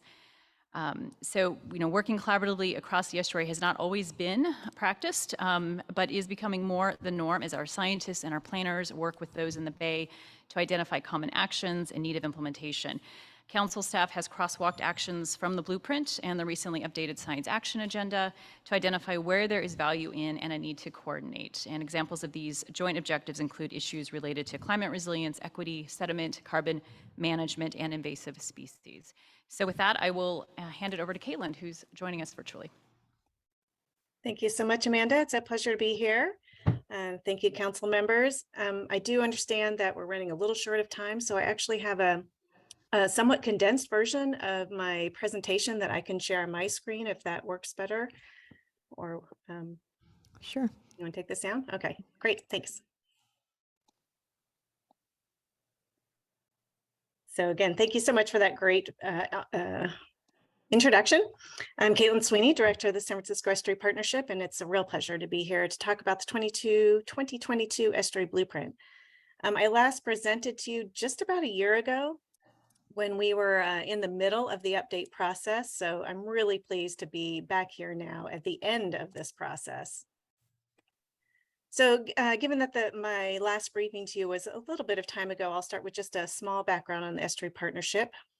We are a place-based non-regulatory program of the U.S. Environmental Protection Agency, and we're one of 28 members of the National Estuary Program, which was established by Congress in the late 1980s, essentially to protect and restore estuaries of national significance. So in essence, we leverage funding and partnerships to support efforts to protect, enhance, and restore the estuary system, and we work with a large suite of diverse partners, and with the Estuary Blueprint as our guiding document. So the Estuary Blueprint is a non-regulatory regional collaborative planning document, required by the Clean Water Act, with the technical name of the Comprehensive Conservation and Management Plan, or CCMP. So the Comprehensive Conservation and Management Plan for the San Francisco Estuary, what we call the Estuary Blueprint, was initially released in 1993. And at that time, it really served as the first collaborative plan for the entire estuary. It was developed by over 100 stakeholder groups, many of whom had really never sat down at the table together to agree on priorities. Since that time, the plan has undergone several updates and still serves as the most comprehensive plan for the ecological health of the entire estuary. And so after a multi-year process, we've just completed the most recent update of the document, and the 2022 Estuary Blueprint has finally received all the necessary approvals and was officially released last month. The current version of the blueprint is both a regional vision, asking ourselves where we want to be in 2050, and also an actionable strategy for what we can do over the next 5 years to get there. The blueprint provides a roadmap for restoring the health of the estuary, addressing its chemical, its physical, biological, and social ecological processes. The Estuary Blueprint has 4 goals. You can see broadly reflected here with the 4 circles, but the real work happens at the action level. So we have 20 things that bridge across these focus areas. And what the blueprint really does is provide a mechanism for reaching agreement among myriad partners on the highest priorities for our region, and then documents those agreements in the form of fundable 5-year actions to address those high priorities. And the blueprint elevates those actions for support. So whether that needed support is at the executive staff level, boards or commissions, the public, voters, or from elected officials, or from potential funders. So this very busy slide just lists in shorthand all of the 2022 Estuary Blueprint actions, all 25 of them, just so you can see the breadth of topics covered. A lot of focus, of course, on climate resilience and climate adaptation, on estuary-wide processes, on specific habitat types, also water quality and quantity, and sort of the more human dimensions focused actions as well. So I just want to zoom back out to the higher level intentions and tenets of the blueprint to give you a flavor of what it is and what it intends to do. The plan takes a comprehensive and collaborative approach to laying out this shared regional vision. The current blueprint, which was just released, is the result of a 2-year process with input from over 160 collaborating partner entities, represented by hundreds of individuals, which is more than we've ever had before participate in any previous update. In advancing the goals of the blueprint, we really aim to break down silos by bringing diverse voices together and actively supporting new partnerships as well. And we collaborate to address our most urgent challenges. So again, the blueprint identifies and elevates the highest priority actions needed now to ensure we can all enjoy a thriving, resilient estuary into the future. The blueprint strives to take an integrated approach, coordinating across geographies and systems and across plans and topic areas. So on a localized scale, the blueprint advances integration across landscapes, connecting our uplands with our wetlands, our tributaries with their floodplains, seeking to restore complete ecosystems and supporting the science needed to do that. And then more broadly, the blueprint looks at the bay and delta, again, as one interconnected ecological system, acknowledging that the decisions we make in one area of the estuary absolutely impact other areas. And that when we try to manage the system as two distinct and separate areas, we certainly face the consequences. And the blueprint supports and advances other planning efforts throughout the region. We are lucky in this region to have so many really robust planning processes. And so the blueprint aims to highlight those highest priority cross-jurisdictional, cross-system issues, again, with the health of the estuary as our common foundation. The relationship between the estuary and the people who live, work, and play along it is reciprocal, right? Many of the same drivers that put the health and function of the estuary so at risk have also placed certain communities at risk, and has really resulted in disproportionate impacts to vulnerable, underserved, and marginalized communities. And of course, the benefits of our work to protect and restore and enhance the estuary, those benefits are not distributed or accessed equitably. And we're missing many voices at the tables at which these decisions are made. So the 2022 blueprint weaves tasks addressing equity considerations throughout the document under various topics, as well as including a new action focused specifically on supporting the critical roles that Indigenous and frontline communities play in promoting estuary health and resilience. I'd say in this arena, we still have a long way to go, but I'm very encouraged by how the 2022 blueprint goes further than previous versions to really elevate equity to a priority concern. The blueprint walks the sometimes tricky line between aspirational yet feasible. Every time we update the blueprint, we have an opportunity to push ourselves in our region to do more, to be more innovative, to be more responsive and more ambitious, and to push for expanded partnerships and more collaboration. And yet, of course, we also don't want to reach so high that we accomplish nothing. So I like to think of it in this way. If we had all the funding we needed, all the capacity required, all the partnerships in place, we should be able to implement all of the actions in the blueprint within its 5-year time frame. So aspirational, but feasible. And the Estuary Partnership and the Estuary Blueprint serve this coordinating function to bring together a diversity of stakeholders to achieve these common goals.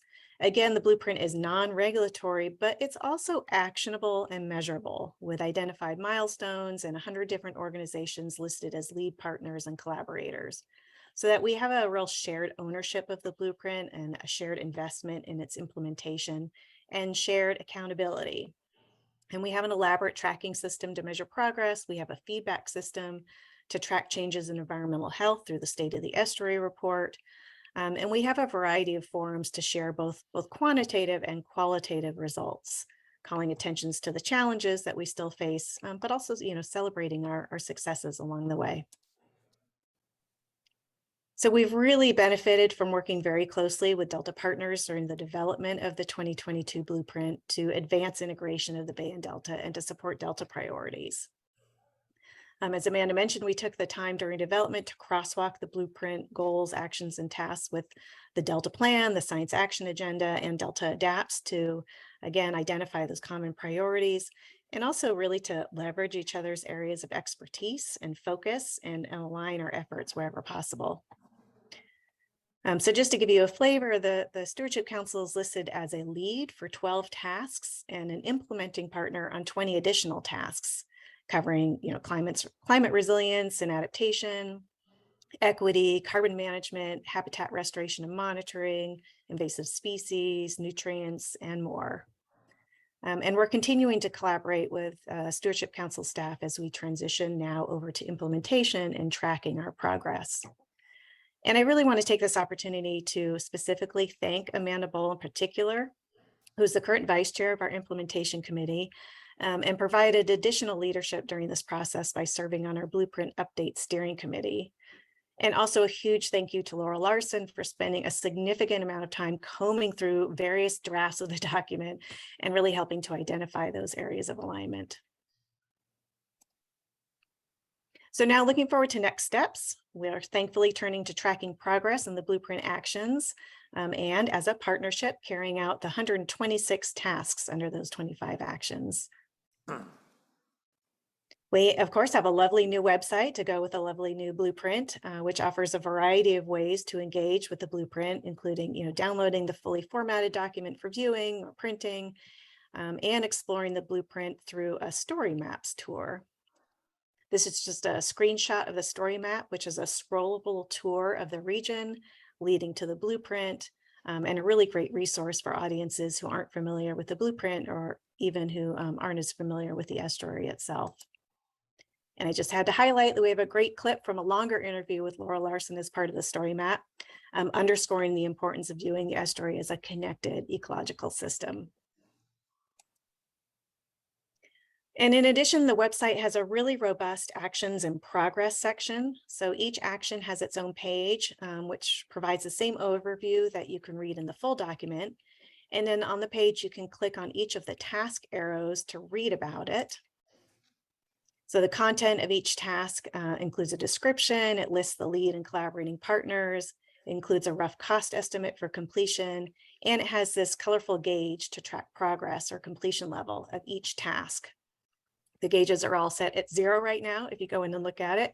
But once we start the tracking process, they will jump to whatever completion level is for each task, and that will be updated on a quarterly basis.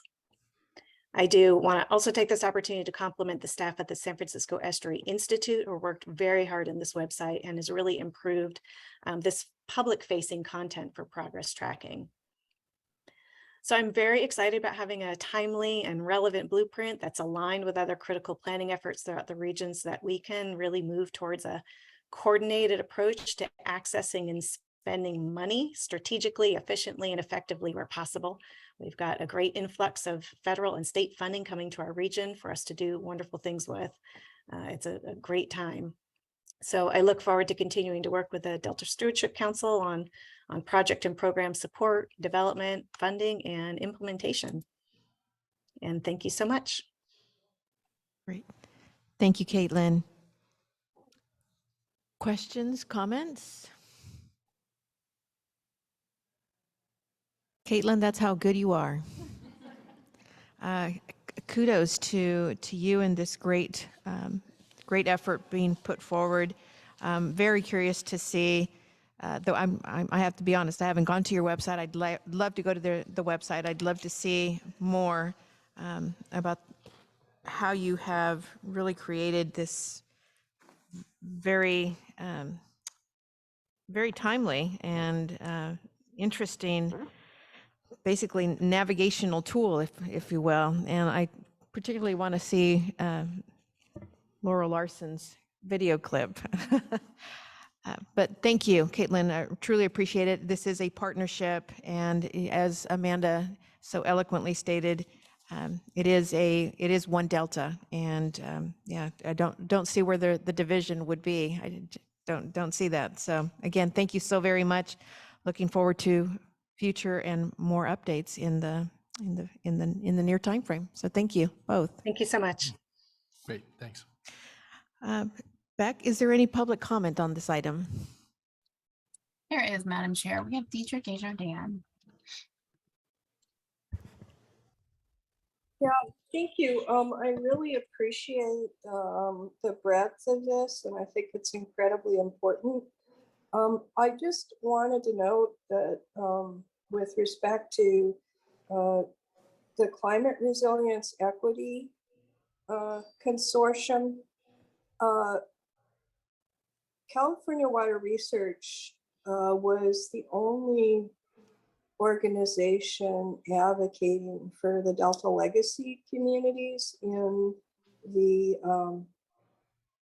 Delta Levy investment strategy process and for consideration of impacts on those communities.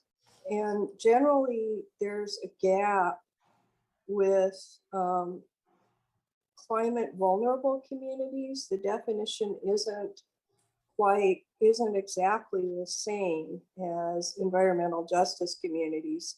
The state definition of environmental justice communities requires that they be in a degraded environment, you know, like on the health screen.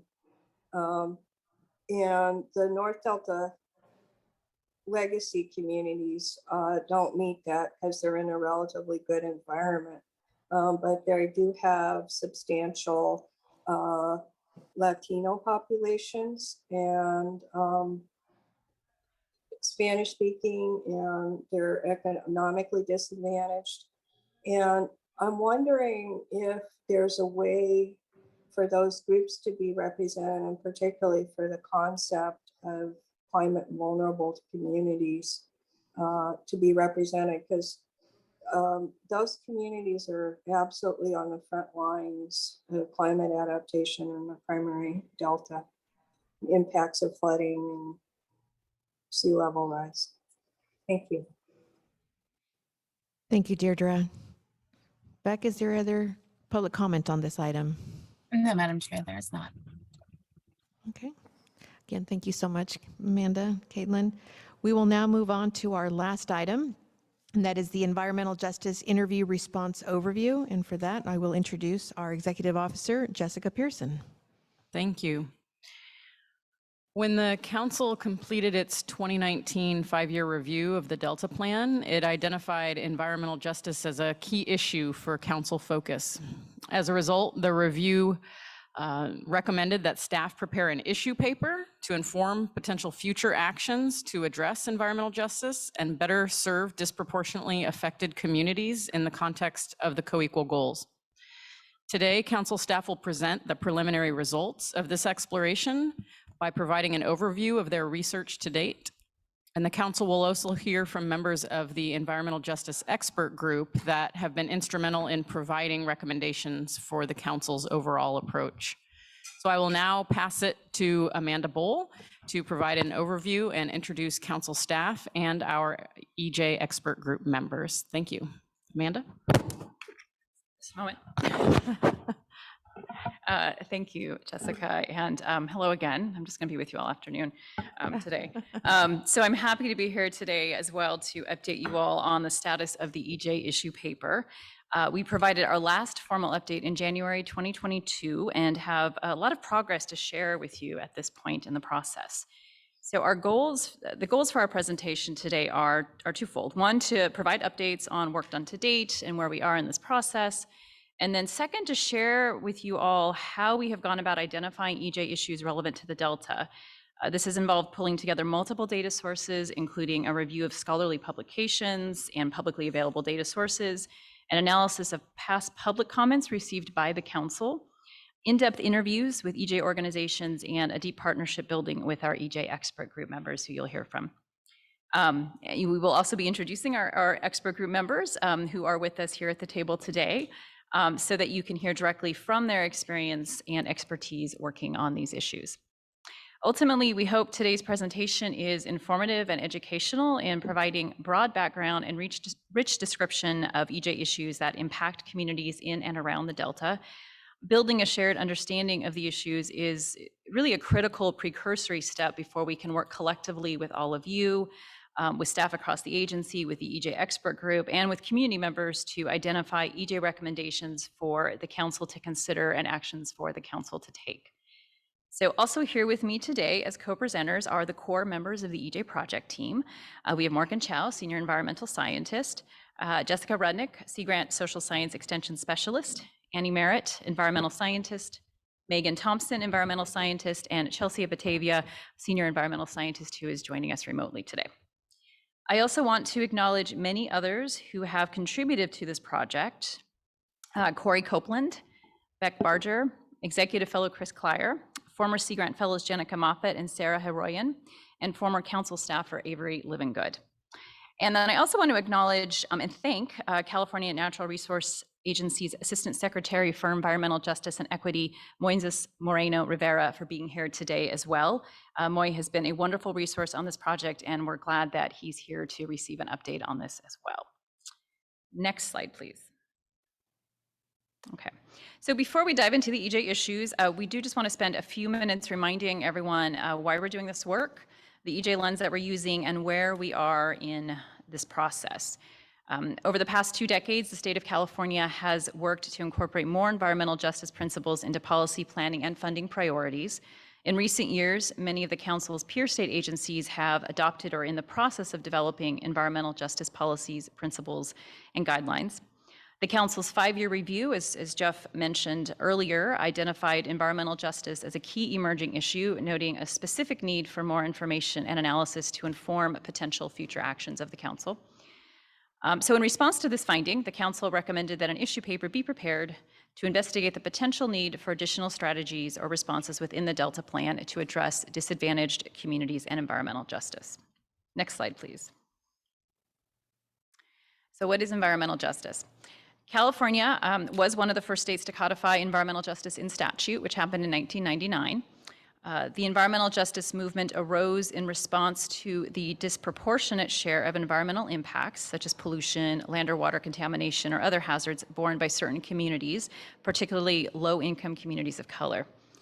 However, the concept of environmental justice has broadened over time to focus not only on the distribution of impacts, but also on representation and inclusion in planning processes that affect the distribution of environmental benefits and impacts.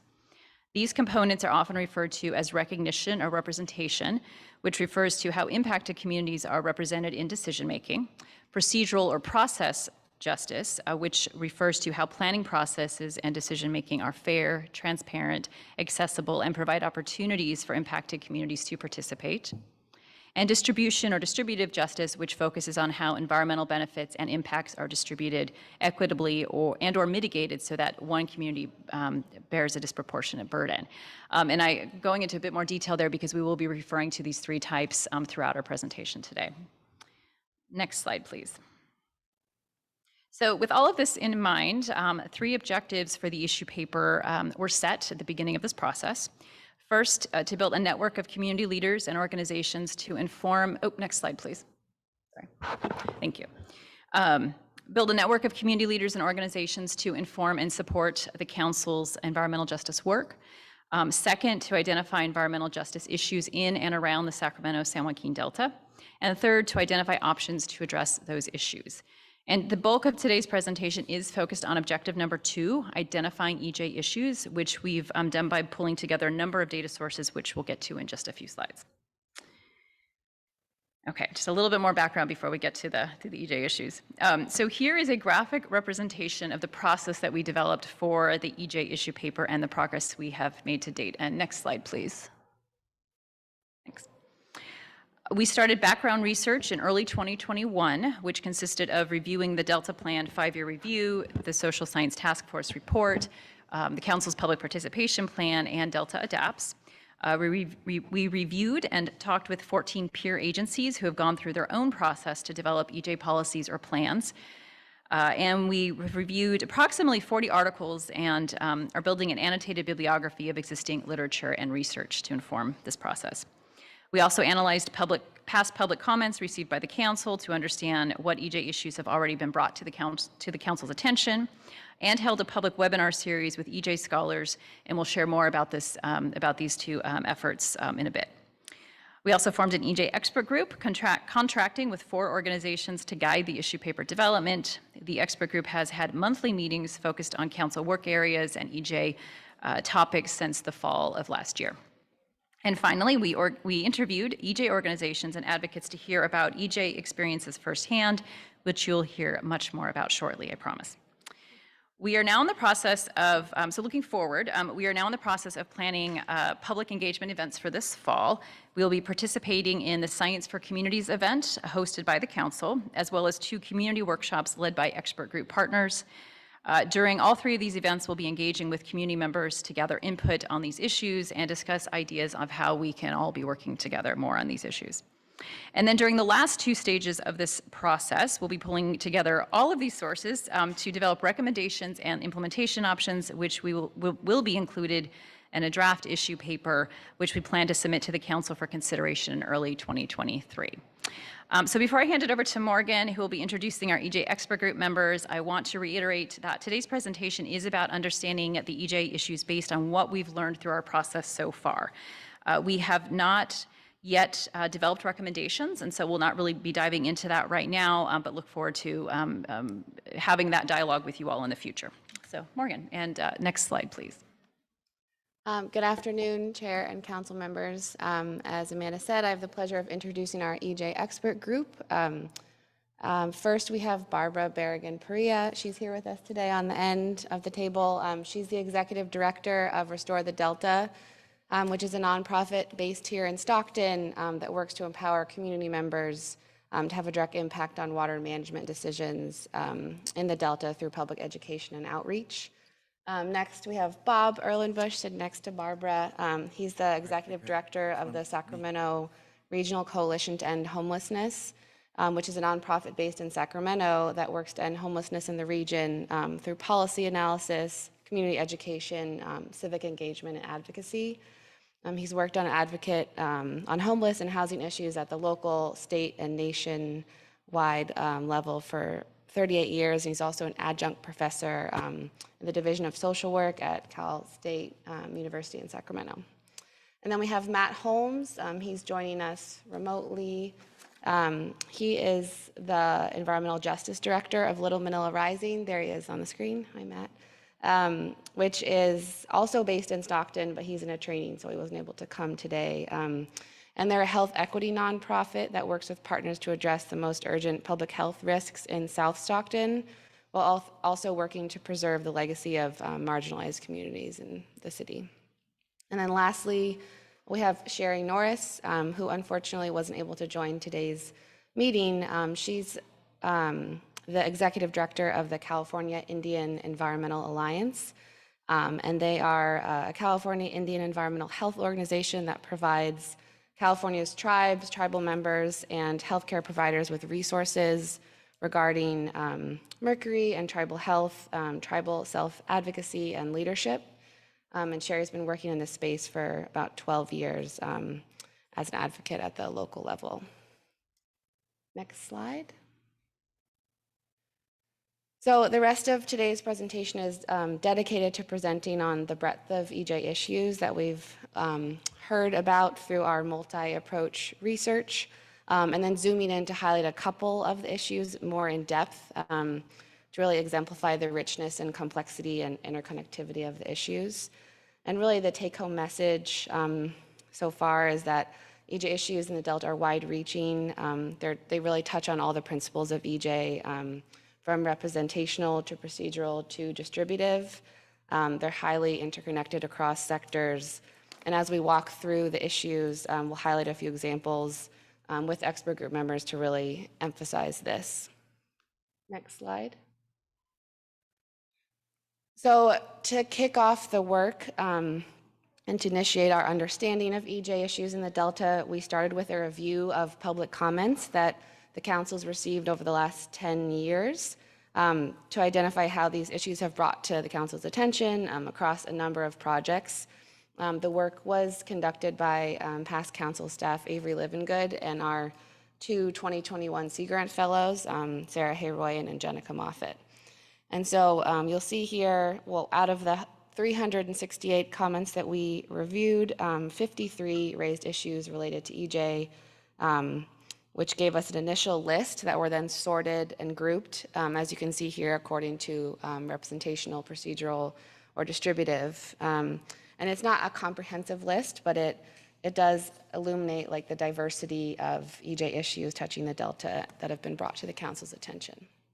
Next slide.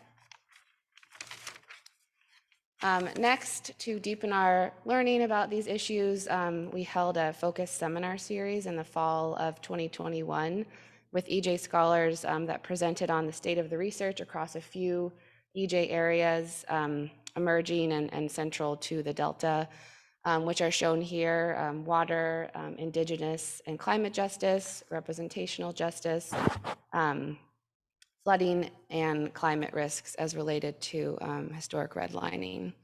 And the seminars really provided deep context on issues and helped us really identify best available resources and data sets on EJ, which we're continuing to integrate into our findings. And if anyone missed those and are interested in listening, the recordings are available on our YouTube page. Next slide.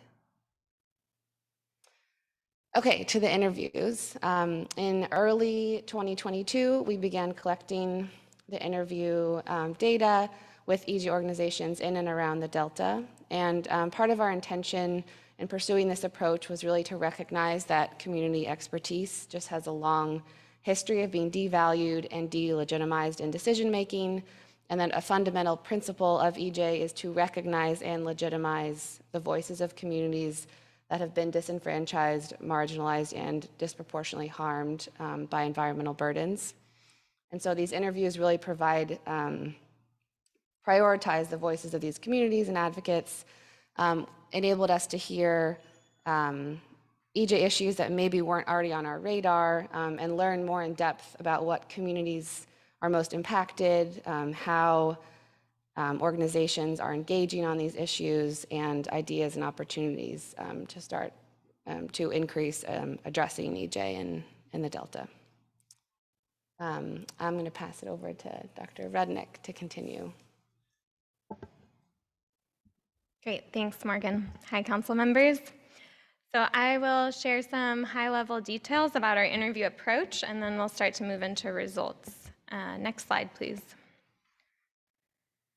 So as Morgan mentioned, the council staff partnered with California Sea Grant through my extension role to follow best practices for interview-based research, and that included ensuring that all staff had training in human subject research approaches, having our interview questions and sampling approach reviewed by our environmental justice expert group, as well as environmental justice scholars and the University of California, San Diego Institutional Review Board. And interview participants were compensated with gift cards as a token of appreciation for their time. In total, we conducted 22 interviews with environmental justice organizations in and around the Delta. These were all done virtually between January and May of this year. And as you all know well, that was throughout this ongoing pandemic. And we did experience quite a few challenges reaching these small staff, under-resourced groups during the pandemic. We delayed our timeline and tried to provide more space to do these interviews, and we also are transparent in recognizing the gaps that we were not able to fill through the interview process, and we hope to be able to cover those through additional external data sources. So the interviews targeted representatives from EJ organizations that work on a variety of issues, as shown in the box on the left, as well as from multiple different geographic standpoints. We did hear from folks that work with communities both in the rural and urban Delta, as well as the surrounding metropolitan areas, Sacramento, Stockton, Eastern Contra Costa County, and the Greater Bay Area. We also talked to a couple groups that work both within the Delta and at a statewide scale. So we feel we heard a wide range of viewpoints, which was great in trying to highlight this breadth of issues. Next slide, please. So I'll start to highlight a few results. The first is this figure here, which is a little bit of a complex web. And what it's intending to do is represent how diverse the environmental justice issues we heard about are and how interconnected they are to one another. Really sound like they're having a lot more fun over there.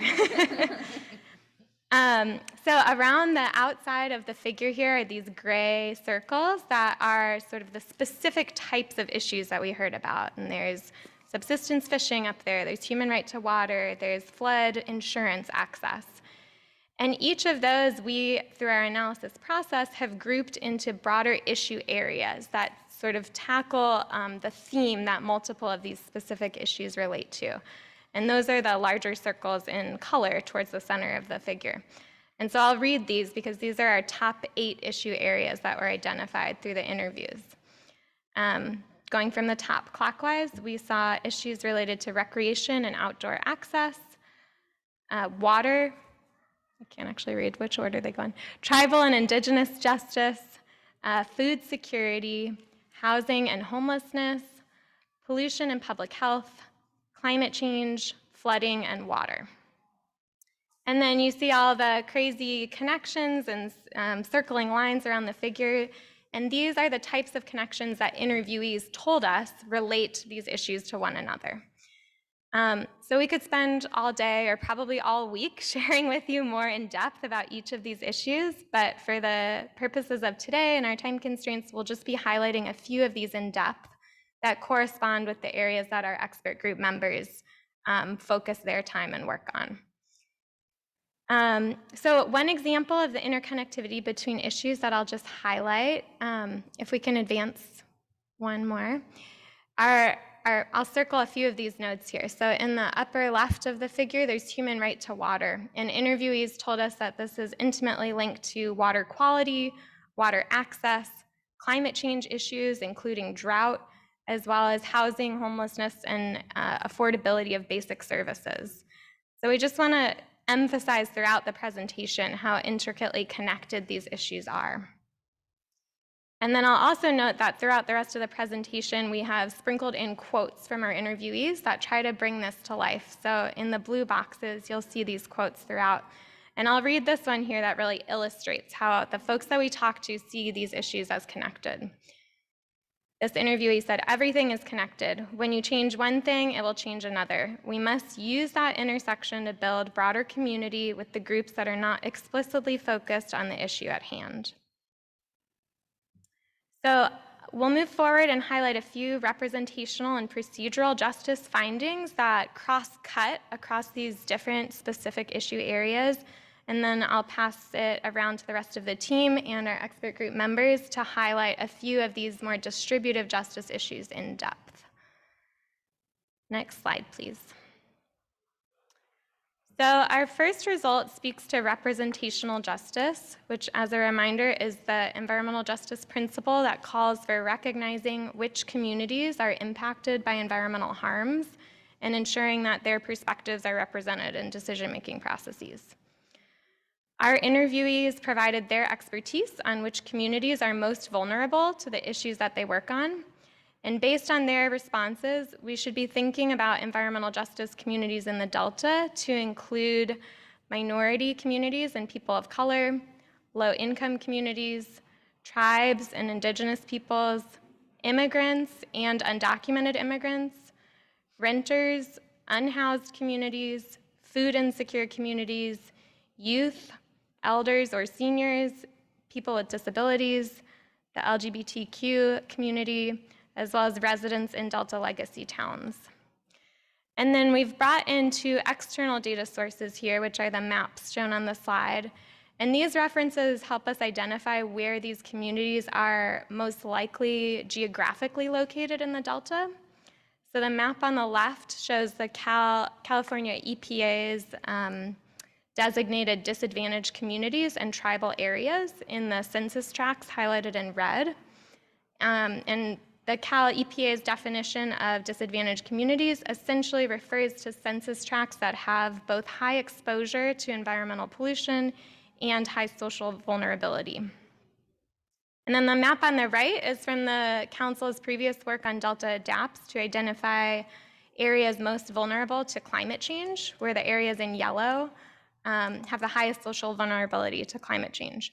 And these include the cities of Antioch, Pittsburgh, Tracy, Sacramento, Stockton, West Sacramento, and unincorporated areas in San Joaquin County. Next slide, please. So the second result we want to share relates to procedural justice, which is the EJ principle that calls attention to process in terms of how fair environmental decision-making processes are. The interviewees that we talked with provided rich descriptions about the challenges around procedural justice that they and their community members have faced. And we're highlighting some of these barriers on the slide here that relate to trust, technical knowledge, and ability to engage, or capacity to engage. So with respect to trust, interviewees explain that environmental justice communities have a long history of being disenfranchised by government and feel that engagement processes are often done more as a box-checking exercise than in genuine interest of hearing these community members' needs and responding to those. And so the top quote here really illustrates that sentiment. This interviewee said, "There's so many agencies that want to help, but it's a lot of lip service or they just disappear. You can only have so many meetings before you think, when is something tangible actually going to happen?" With respect to the technical knowledge barriers that communities face, environmental justice community members may not be familiar with technical aspects of the issues that we talk about, which can make it difficult or intimidating to participate in processes. A lot of times policy spaces privilege technical, scientific, or bureaucratic knowledge and devalue the other ways of understanding these issues. And then finally, with respect to capacity, interviewees spoke to people's limited time to engage in government processes, inability to access meetings due to meeting time, location, or technology barriers, and financial hardship, which takes precedence over civic engagement and advocacy. And so with that, I will pass to the rest of the council staff team to highlight a few of the issues, distributive issues in depth. And next slide, please. Yeah, so good afternoon, council members. It's nice to be here today. So water-related EJ issues emerged as a very strong topic of concern across many of our interviews. And they touched on multiple highly interrelated areas. So these areas included issues around water supply and water management systems. So for example, injustices with the water rights priority system, in Delta flows and conveyance systems, including the Delta Conveyance Project. And then closely related to water supply, interviewees discussed various issues related to water quality that they noted are exacerbated by insufficient freshwater flows coming through the Delta, as well as from various pollution sources, including agricultural fertilizers and industry contaminants. So a notable issue discussed was harmful algal blooms and associated impacts on human communities. And another related issue, actually not related issue, but the issue of poor groundwater quality that primarily impacts drinking water systems reliant on wells. So these issues are illustrated by the first example quote we have on the slide here. And then finally, interviewees discussed multiple issues related to water affordability. So, for example, interviewees noted the issue of small and disadvantaged communities in the Delta, including some Delta legacy communities, often lacking the sufficient resources to ensure a reliable, clean, and affordable water supply. And so the second quote on the slide here really illustrates some of these issues with water affordability. So next slide, please. So water injustices and in particular impacts to safe, reliable, and affordable drinking water were also issues highlighted by speakers in our first EJ seminar.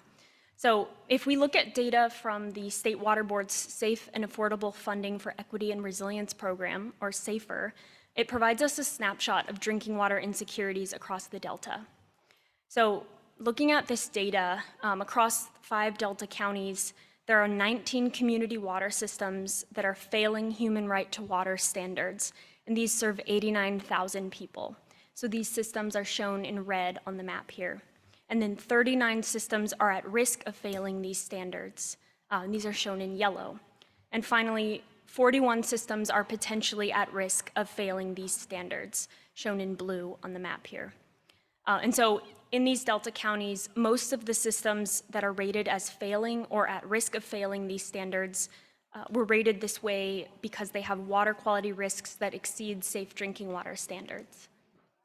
So now I'll pass it on to Barbara Barragan-Perea with Restore the Delta to talk about their work on water-related issues. And next slide.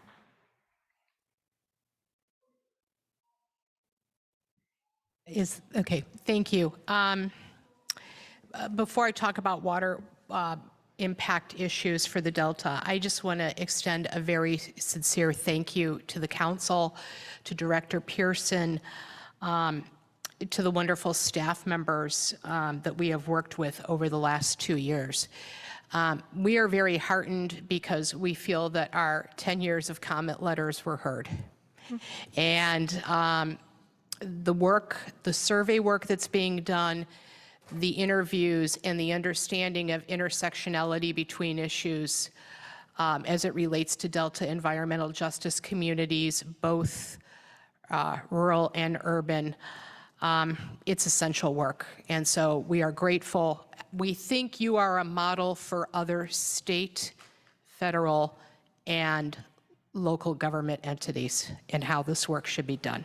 So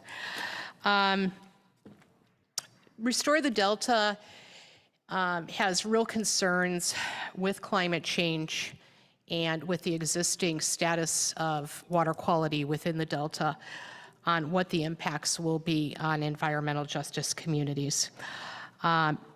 We think it's very important that we have to think about what a just transition looks like with climate change impacts, with proposals for the Delta. You know, how are the principles of a just transition able to help an environmental justice community that is already suffering from poor water quality? Altogether, I believe DWR says there are 72 small drinking water systems in the interior Delta. The city of Stockton has a Delta water intake plant that serves a third of the city. Saltwater intrusion impacts groundwater wells for South Stockton directly. And of course, we are seeing salinity has been as reported in media accounts all the way up into Rio Vista this year. So there are definite impacts for the Contra Costa area.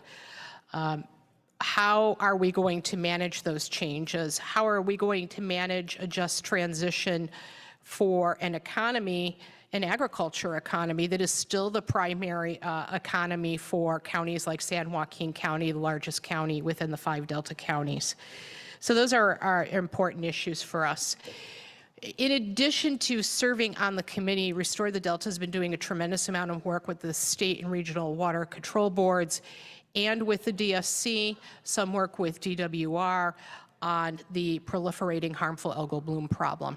I was going to bring a slide today, but you know, you could just go take a look out the back here, okay? The parts per million of cyanotoxins right now in McCloud Lake, just off the back patio here, is 20 parts per billion. It is considered a dangerous contamination. And this is what is happening to us every summer, and it's growing. This year, honestly, was a little bit better because of temperature conditions. But the cyanotoxins and harmful algal blooms extend all the way out normally into the San Joaquin River system. In collecting this data this year, we have also discovered that water temperatures consistently around the Stockton area are at the 80 to 85 degree mark. Fish can't survive. We have 40,000 sustenance fishers in the Delta region who catch fish for food. If you take a boat out of the Port of Stockton on any evening in the summer, you will see people out there catching food to feed their families. So we have a double problem of a plummeting fish population and contamination problems. And cyanotoxins do accumulate in fish and in other other elements that are used particularly by tribal communities for their practices. Harmful algal blooms further alienate the community from being able to access waterways. We have great inequity in the Delta as to who can access waterways. And there's a lot of alienation for the environmental justice groups that we work with in the fact that they don't, here they live, behind a levee, but they've never been on the Delta in their life, and they don't have easy or adequate public access. And then there's work that we are also doing in combination on water quality. We are part of the study that you are part of, and we are under direct contract now with University of North Carolina because the cyanotoxins either attach to PM 2.5 or generate PM 2.5, that's particulate matter. You are sitting in one of California's AB 617 communities today. We have the 4th highest rate of asthma in the United States in these communities. And we are seeing what has happened in other tragedies in California where water pollution is becoming air pollution. So there's a lot of work that needs to be done. There's a lot of concern. And we're happy for the data that you're pulling together so that we have an understanding of what do we need to do to create mitigation and adaptation strategies. Thank you.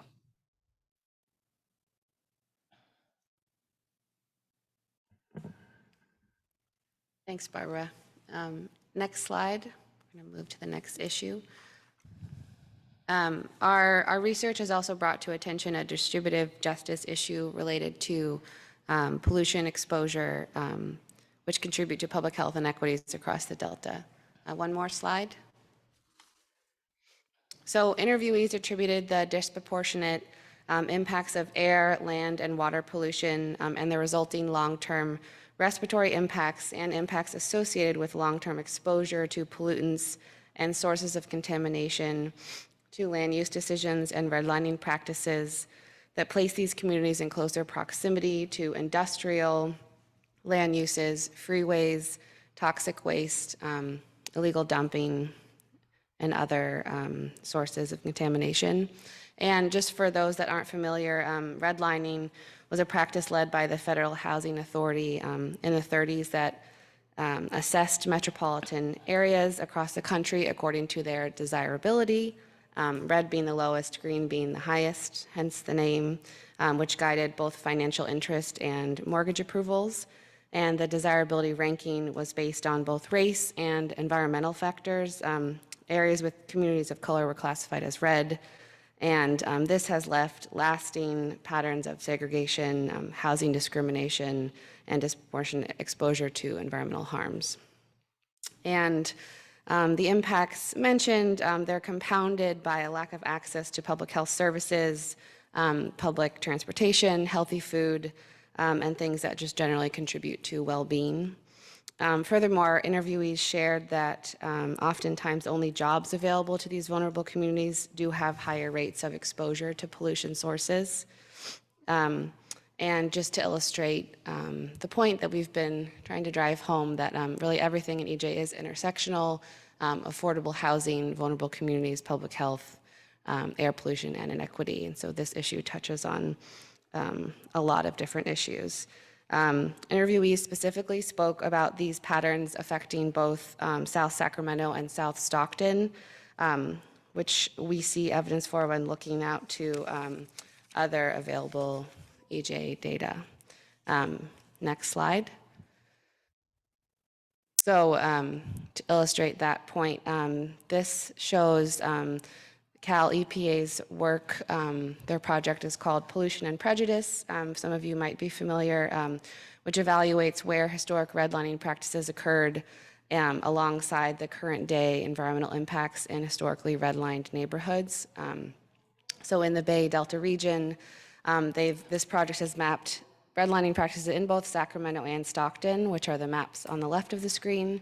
And the map on the right is Cal EPA's Cal EnviroScreen tool, which shows cumulative pollution burden today, with the red neighborhoods experiencing the highest pollution burden down to the green areas that have the least pollution burden. In Sacramento, the red line areas persisted in the western reaches of the city, adjacent to the Sacramento River, which are closest to shipping ports and railroad throughways. Continual industrial development near Sacramento Port leads to heavy pollution exposure in the neighborhood still today. And then in Stockton, red line neighborhoods are predominantly located in the southern parts of the city. Today, industrial sites, distribution centers, trucking through routes are heavily located in the south part of the city, causing significant air pollution concerns. So to speak more to the issue, I'll hand it over now to Matt Holmes from Little Manila Rising. Thanks, Morgan. How's my audio? It's good. Okay, great. Thanks. I think we have another slide, but while we're jumping to that, I want to sort of echo my colleague Barbara in thanking the council for equipping us with such competent staff who've been really diligent in including our communities and our concerns. I sit on an advisory group for another state agency that will not be named, and it's statutorily required, and it devolves into performance theater from time to time. And I think I share Barbara's take that this is an exemplary process that needs to be replicated and analyzed and standardized across resource agency bureaus, as well as across protection agency bureaus. Working with communities that are impacted is not working with an interest group. You're working with people that have been denied equal protection under the law in the state, and it's perfectly appropriate to give us the voice that's been missing from history. So with that said, if we could please proceed to the next slide. As Morgan was just laying out, environmental justice is history, right? It's a historic interpretation of rights and grievances. And in this state, that's really a history of white violence and white power and how it's translated into the alienation of communities of color from their resources, both natural and cultural, and it's resulted in advanced mortality rates. These are our bright young people jumping in front of our buildings. All that's left of the Little Manila neighborhood. We had 20 square blocks demolished for Highway 4, a highway that was so urgently needed it wasn't completed for another 30 years. A local state agency used the federal transportation dollars to demolish a historic and vibrant multi-ethnic neighborhood that included Boggs Tract, a historic African-American neighborhood, Barrio del Chiva, a historic Latinx neighborhood, our Little Manila neighborhood, as well as a Chinatown, Japantown, and even a Little Italy.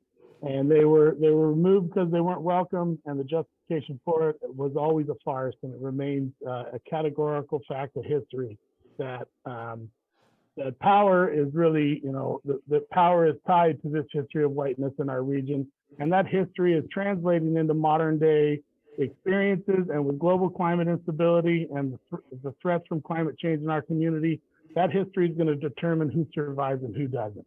And so this agency has every authority to direct resources, programming, and attention to anticipate those terrible outcomes and to do everything possible to protect vulnerable people who have been denied equal protection for the last several decades. So we're doing our part to fight back. It's nice to find an agency that's literate enough to help us understand that history and to do something about it in a proactive way. So please advance one more slide. So I'm going to talk a lot about sort of the confluence of pollution in our community and how this really does tie back to the absence of water rights.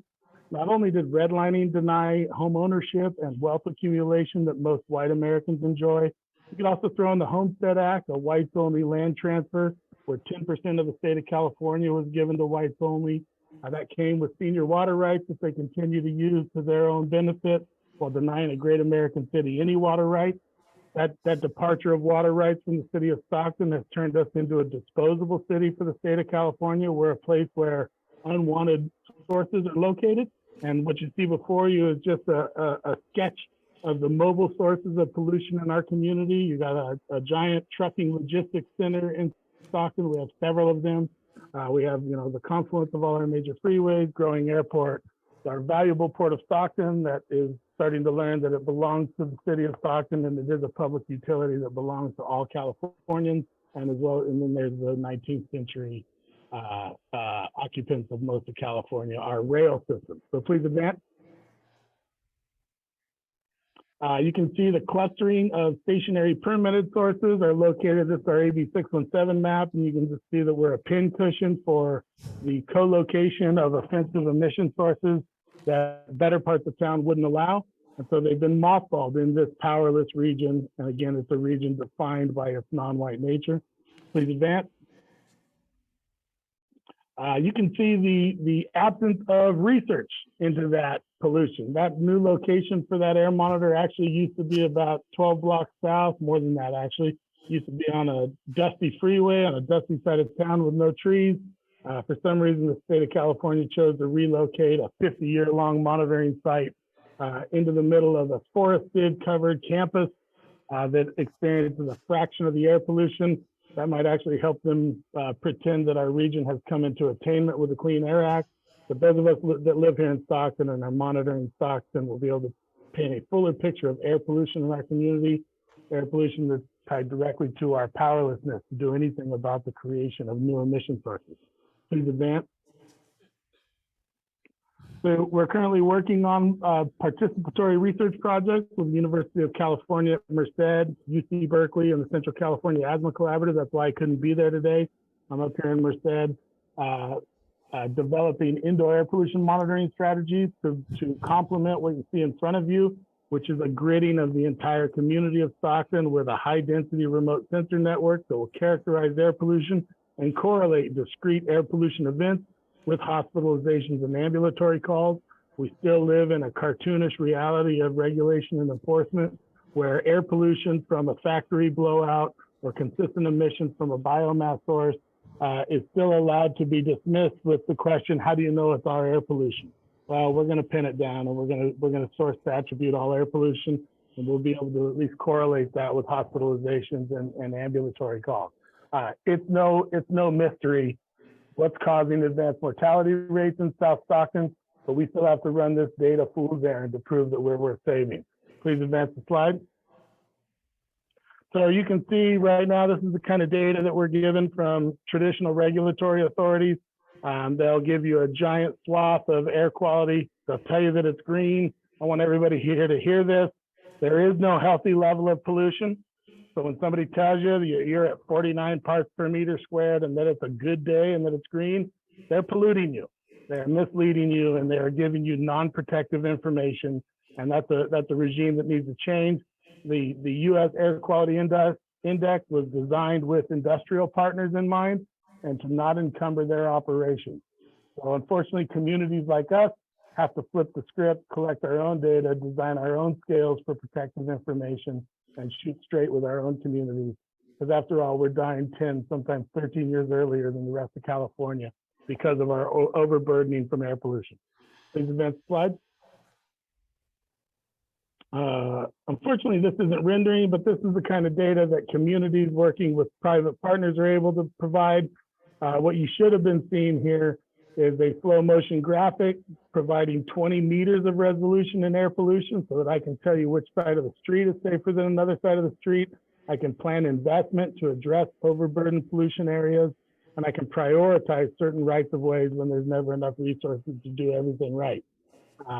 This is participatory research. I can use it to protect people. You can use it to plan, and it'll also help address one of your major climate vulnerability assessment features, that of urban heat island effects and wildfire air pollution.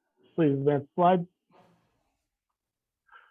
So how we're doing that is working with off-the-shelf citizen science air monitoring technology, but I think I need you to advance the slide once more. I might not have the photo in this one, but you can see go back, please.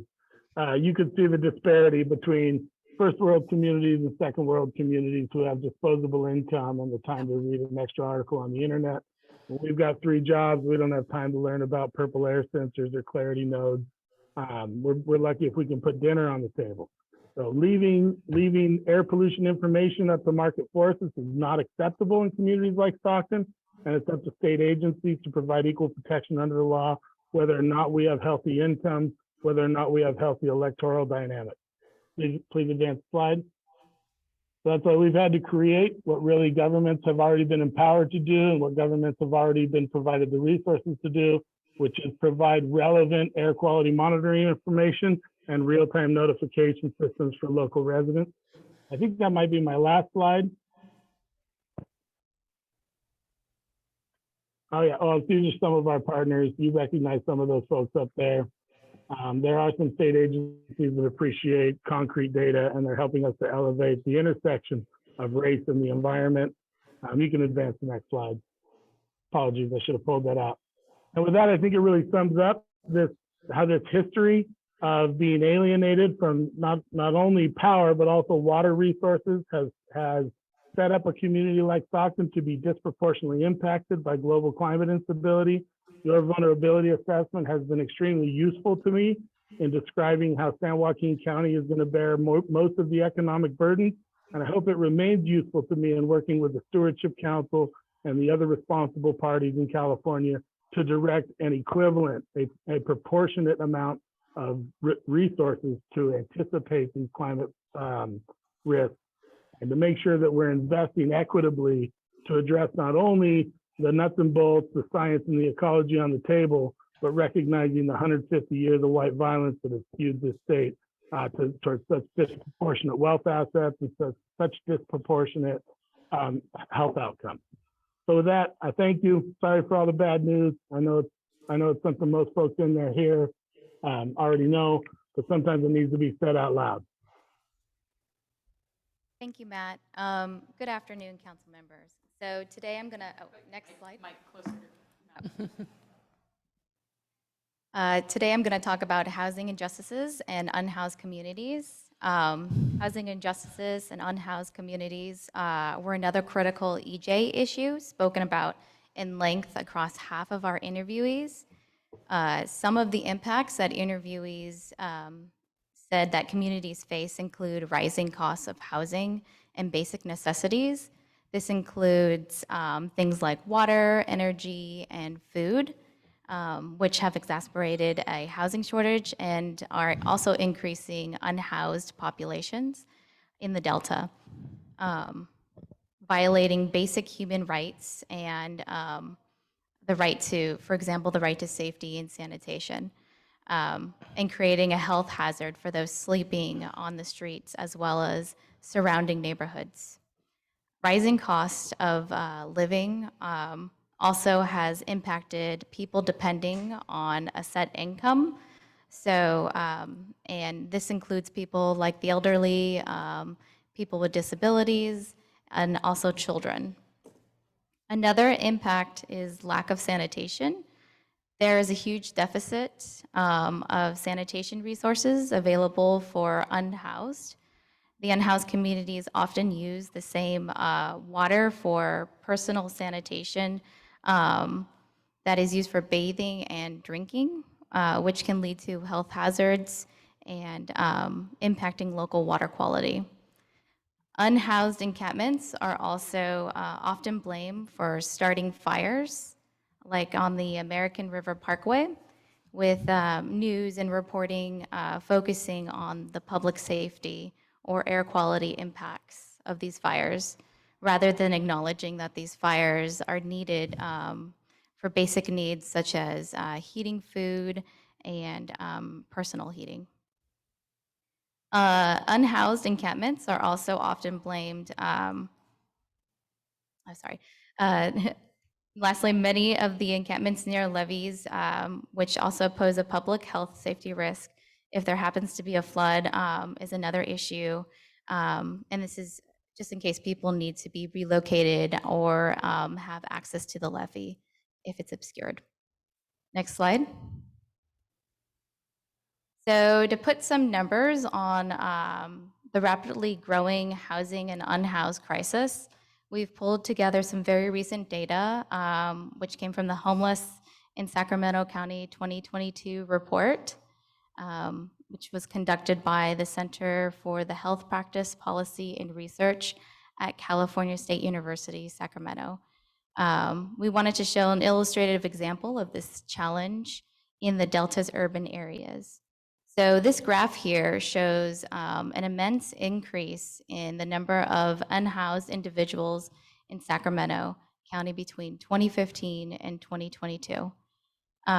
with the earlier 2022 point in time survey count estimating roughly around 9,278 unhoused individuals throughout Sacramento County. So this basically amounts to about a 67% increase from the last survey count conducted in 2019, and is also the highest estimate on record of unhoused individuals per capita in Sacramento County. The increasing number of unhoused individuals demonstrates an increasing severity of housing crisis, but also should increase the expectations that impacts of these challenges are also experiencing homeless firsthand, and in the neighborhoods and environments where these individuals are located, we'll happen to see more associated impacts. Next slide. Now I'm going to pass it over to Bob Erlenbush with the Sacramento Regional Coalition to End Homeless to explain their organization's perspectives. Thank you. Can we go back to that slide just so I can refer to it in a second? I wanted to echo what Barbara and Matt said. I thought I was in, what am I doing here? I don't know anything about what they're talking about for the most part, but they've been very gracious. I've learned so much. You are so well served by great experts, not only here, but Matt, but a really smart and talented staff. I really, really appreciated it. Great staff to work with, and really honored to be part of the panel.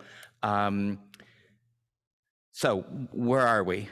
That slide actually is a slide from the point in time count in Sacramento. Every single community that receives federal funding has to do a point in time count, which traditionally, the numbers that you heard, close to 10,000, that's double from the point in time count in 2019. And just to educate you a little bit about the point in time count, in almost every single community, that's an undercount. In other words, it undercounts women and children. It undercounts transitional age youth. And just to give you an example on that last number, and the reason why is because Congress, when they mandated that communities do a point in time count, Congress mandated, leave it to the federal government to have 7 different definitions of homelessness. Communities have to use the Housing and Urban Development definition, which is much more narrow than Health and Human Services or the Department of Education. Just for example, in addition to this number, we have 13,000 students from kindergarten to 12th grade in Sacramento. About 90% of those are defined as homeless by the Department of Education definition because they're living in doubled and tripled up living situations. So just to put that number in context, and I'll talk about it in greater detail, but as it relates to today's topic, we have about 2,000 people experiencing homelessness living along a stretch of the American River Parkway. So the confluence of this issue not only is fairly obviously the issue that we're talking about, it should be obvious, is a housing justice issue. I was struck by the redlining graph that you had a few minutes ago. If you look at Sacramento, can't speak for Stockton, but if you look at Sacramento, that redlining, those are the same places, those are exactly the same places where you have large homeless population. Homelessness is also a civil rights issue. The coalition that I'm the executive director for, we work a lot on civil rights issues because generally speaking, I'm approaching 4 decades of working on this issue. The reality is that the government response around the nation has been to quote unquote criminalize people experiencing homelessness through every kind of anti-homeless law that you can think of. No sitting, no standing, no sleeping, just for starters. It's also a racial justice issue. And why I say that is because Black homeless people and Native American, indigenous homeless people, not only in our community, but around the country, are overrepresented by a factor of 4 in the homeless population compared to the house population. Very specifically, just black people who are black in Sacramento are about 13% of the population, but among the homeless population in Sacramento, it's 40%. And lastly, it's an environmental justice issue. As we've talked about the intersectionality of housing, civil rights, racial justice, and then environmental issues. And I should go back to say that just, although this graph doesn't show it, 60% of the people surveyed in the point in time count have at least one disability. And hopefully it shouldn't surprise you, but for many it does. 85% of the 10,000 people experiencing homelessness in Sacramento are either born and raised in Sacramento or they have lived there for a long time. So as I said, we have about 2,000 people experiencing homelessness along the American River Parkway. And I want to talk about 5 sort of interrelated issues as it relates to environmental justice. Lack of access to water, lack of access to sanitation, trash, fires, and air quality. Lack of access to water, and to the credit to Supervisor Natoli for leading the charge in Sacramento to, although it's a small effort in relative terms, I think it's about $150,000 that the county has funded a local nonprofit to distribute water. Sadly, it's not nearly enough. It doesn't even come close. As a matter of fact, when we had the hearing the other day on the American River Parkway ordinance, 2 people living on the American River Parkway were hospitalized due to heat stroke, and my understanding is that 1 person passed away from heat stroke, although their death is still being investigated. On the reverse side, the obvious lack of housing, last year 8 people experiencing homelessness died from hypothermia, which is why we need fairly obviously warming centers, cooling centers, and when I talk about air quality centers as well. There's a human right to water. So my question is, why doesn't it manifest itself for people experiencing homelessness? And I'll just leave it at that. I don't know the answer to that question, as a matter of fact. Second is a lack of sanitation. We did a study a couple of years ago. We went, and this was focused on the city. We went to every single park, all 214 parks in Sacramento City, and we took photographs of if they had a bathroom. Many do not, first of all, but the ones that did, about 30 or 40 as I recall, picture after picture after picture after picture of padlocks on the bathroom gates and bathroom doors. We called it dignity denied. The lack of access to public bathrooms. Only 25% of the bathrooms at the city parks in Sacramento are open 24/7. So people are forced to use, and I don't mean to be gross, but it should be fairly obvious that people are forced, through no fault of their own, to use the streets and parks, the American River Parkway to some degree, as their public bathroom. Despite our advocacy, we only got 1 bathroom in Cesar Chavez Park, which should be many more.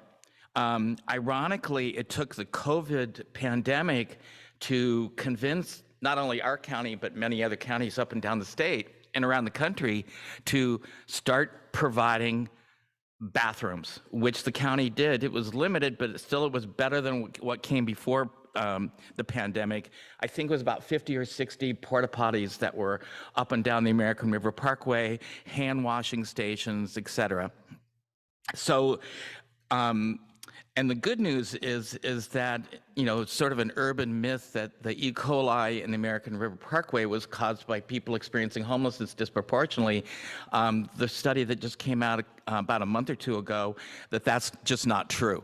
It's overwhelmingly birds and dogs and not human waste. The trash, I'm sure many of you have seen photos taken by our environmentalists of the trash that builds up from encampments.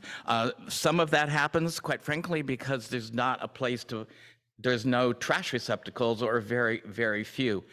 It was really interesting at the hearing the other day at the Board of Supervisors that a homeless woman said she's been living on the American River Parkway for a couple of years, and encouraged the Board of Supervisors to take a look at the trash.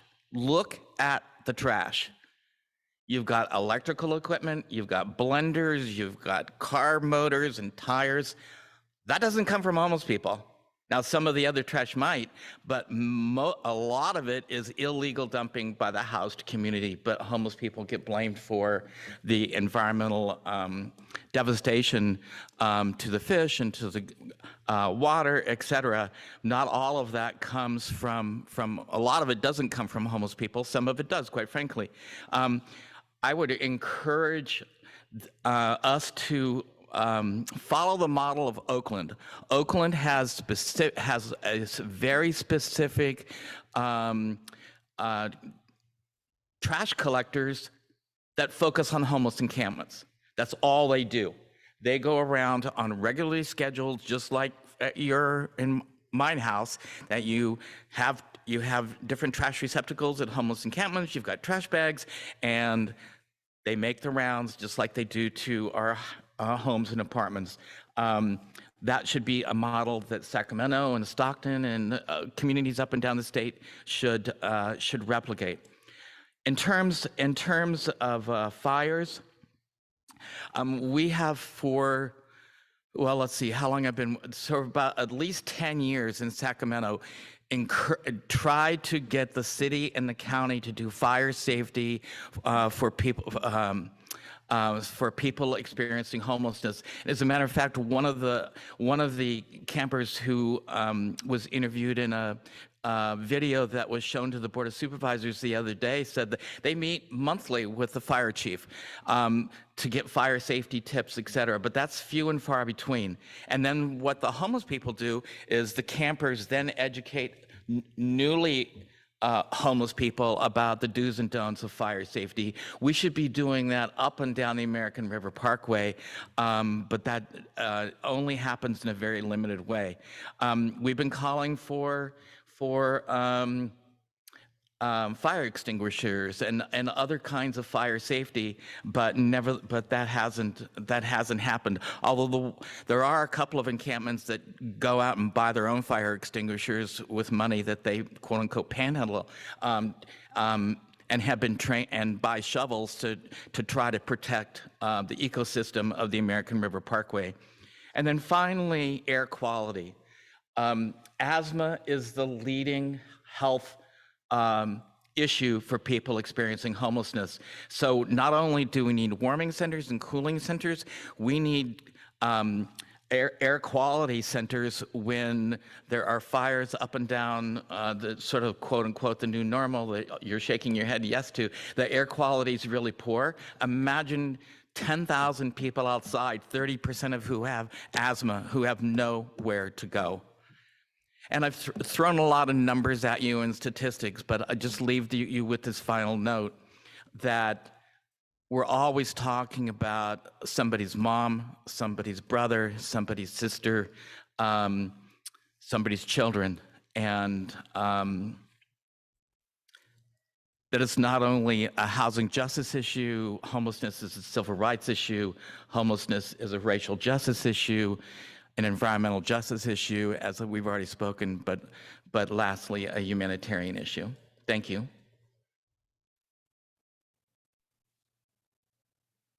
Thank you very much, Bob. And good afternoon, council members. My apologies that I can't be there with you in person today. Is my audio doing okay? Yes. Great, thank you. So the last issue I'm going to highlight today is about Indigenous and tribal injustice issues. And I want to start by just saying a word to relate these issues to the issues that you've just heard about around water, pollution, and housing and homelessness. And I'm going to quickly refer back to that framework that Amanda presented at the beginning, referring to the three broad types of environmental justice issues, which are recognitional, procedural, and distributive. And so in presenting the previous three issues, water, pollution, and housing and homelessness, we've focused on, oh, thank you, Beck. Yes, and you can go forward one more. Thank you. Sorry about that. We've been focusing so far on the distributive justice dimensions, and just in case you need a reminder, distributive injustice refers to the uneven distribution of environmental benefits and harms. But it's important to remember that those distributive issues are also connected to issues of both recognitional or representational injustice, where impacted communities are not recognized or represented in decision-making processes, as well as procedural injustices. And again, as a reminder, that's referring to closed or unfair processes that preclude meaningful participation by impacted communities. And the tight linkages between these three broad categories of environmental injustice, those have been there throughout the issues we've been discussing, but they particularly crystallize in our analysis of tribal and Indigenous injustices. So on this slide, you can see that we've separated issues into three bullets that correspond to those three broad categories. And I'm going to talk through each of these bullets separately, but then I'll say a little bit more about how they're interconnected. So the first bullet here refers to recognitional injustices that are rooted in the failure of US government agency representatives and private developers to recognize and honor tribal sovereignty. So we heard from interviewees that for many Indigenous peoples, culture is intricately tied to the land and its living communities, and therefore the development or other physical alteration of land disrupts that basis for tribal culture and threatens tribal preservation. This is a violation of tribes' inherent rights as sovereign nations to exist and to practice their cultures. Recognitional injustice is also expressed in the repression of what we can generally call traditional knowledge, which includes Indigenous land management practices, languages, and ceremonies, among other things. The second bullet here refers to procedural justice issues that relate to the disregard or disrespect of tribal representatives and marginalization of their expertise, as well as the exclusion of specific groups, such as non-federally recognized tribes, who are excluded often from engagement in various processes. We also heard a lot from our interviewees about tribal consultation. Tribal consultation is a cornerstone of the official government-to-government relationship that exists between the US and tribal nations. Consultation is also a legal requirement mandated to occur through some state agencies' regulatory processes, including the California Environmental Quality Act, or CEQA. And yet, in spite of its legal and broader significance, tribal consultation often is not done in good faith, as described by our interviewees. They shared that formal consultation is often perfunctory. You heard Dr. Rudnick earlier say box checking, and often it doesn't allow tribes and Indigenous communities to provide input early enough or in a way that their input is meaningfully incorporated into decisions. And that's really captured well by this quote on the slide. This has become agencies telling tribes what they intend to do, but not providing opportunity for free and prior informed consent to the action. Finally, the third bullet on this list shows a few distributive justice issues that face tribal and Indigenous communities. So for example, Indigenous communities may have unique exposure outs to water contamination if they use water for ceremony or consume fish that is harvested from contaminated waters. Interviewees also discussed health issues that impact Native Americans living in urban communities, so things like air pollutants, heat, and noise pollution. So again, we parse these issues into a few different categories to make them easier to understand and address, but our understanding from the interviews is that these issues really span across all three categories of injustice that I described earlier. Meaningful engagement, government-to-government consultation, tribal sovereign rights, and tribal community health are all interrelated with one another, and all of them touch on issues of procedural, recognitional, and distributive injustice. Next slide, please. So to contextualize what we heard from our interviewees, we wanted to talk a little bit about some of the history that's given rise to Indigenous environmental injustices in California, drawing on some other external sources. Indigenous peoples have inhabited and managed the Delta landscape since time immemorial, at least 5,000 years prior to Euro-American colonial settlement. On this slide, you can see a couple maps. The left shows tribal lands across the state depicted by language groups. And then on the right, it's zoomed in a little bit more closely on the Delta region, again, showing tribes' ancestral lands in the different colored blobs. The Delta ecosystem may have supported a population of close to 10,000 people, almost 3% of the estimated population of California prior to settler contact. And multiple distinct nations inhabited the Delta region, each with unique languages and cultural subgroups across the Delta and Central Valley regions. Euro-American settlement of the Delta violently displaced these populations despite strong tribal resistance. And this was the first infringement on tribal sovereignty. In subsequent centuries, Indigenous peoples were dispossessed from their lands, exposed to devastating disease, enslaved, and subjected to forced assimilation and genocide. And yet, tribes have survived. And today there are over 100 tribes in the state, both federally and non-federally recognized, and many Native American people, both within and outside the current legal Delta, have ancestral ties to the Delta watershed. Many tribes actively engage with local, state, and federal government processes to exercise and protect their sovereign rights and seek recognition and redress for the environmental injustices enacted against them through time, while also supporting their own communities and addressing the adverse impacts of geographic displacement, cultural repression, and genocide. Next slide, please. The final member of our expert group, Sherry Norris, who represents the California Indian Environmental Alliance, as Morgan said, unfortunately was not able to join us today, but we hope council members will have the opportunity to interact with her if you haven't already. In a past meeting with the expert group, staff had the great honor to hear Sherry speak about her experiences working on tribal and Indigenous justice issues, and it was a very enlightening and moving presentation. But with that, I will pass it back to Amanda. Thank you. Great, thank you, Chelsea. So to summarize kind of key takeaways, and as we hope this presentation has demonstrated, EJ issues are wide-reaching, encompassing topics familiar to the council, such as climate change and water. Oh, next slide, please. Thank you.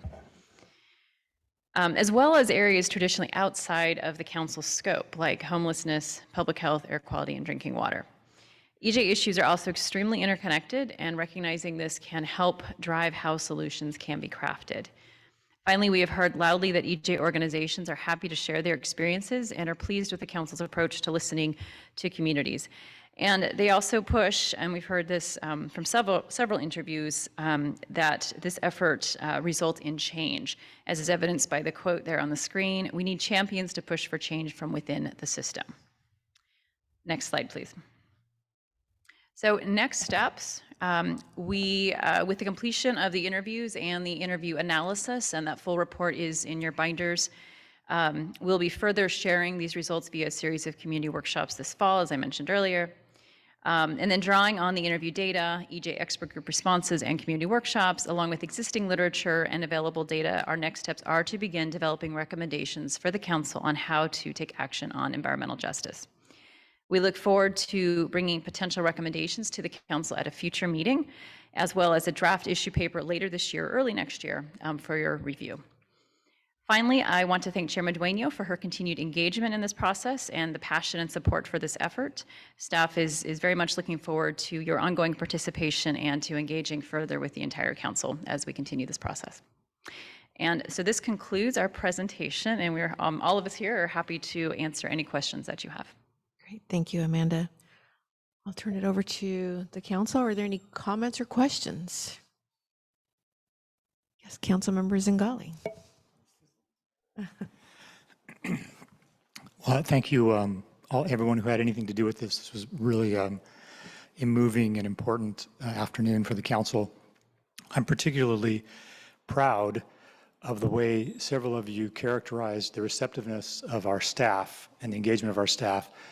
And I want to say I'm counting on you to come to us regularly with the same kind of candor that you did today about the history of the violence of injustice that underlies a lot of this, and hold us to that standard that our staff is demonstrating as a council. Show us your view of where our authority can go in terms of addressing some of that, the violence of that injustice.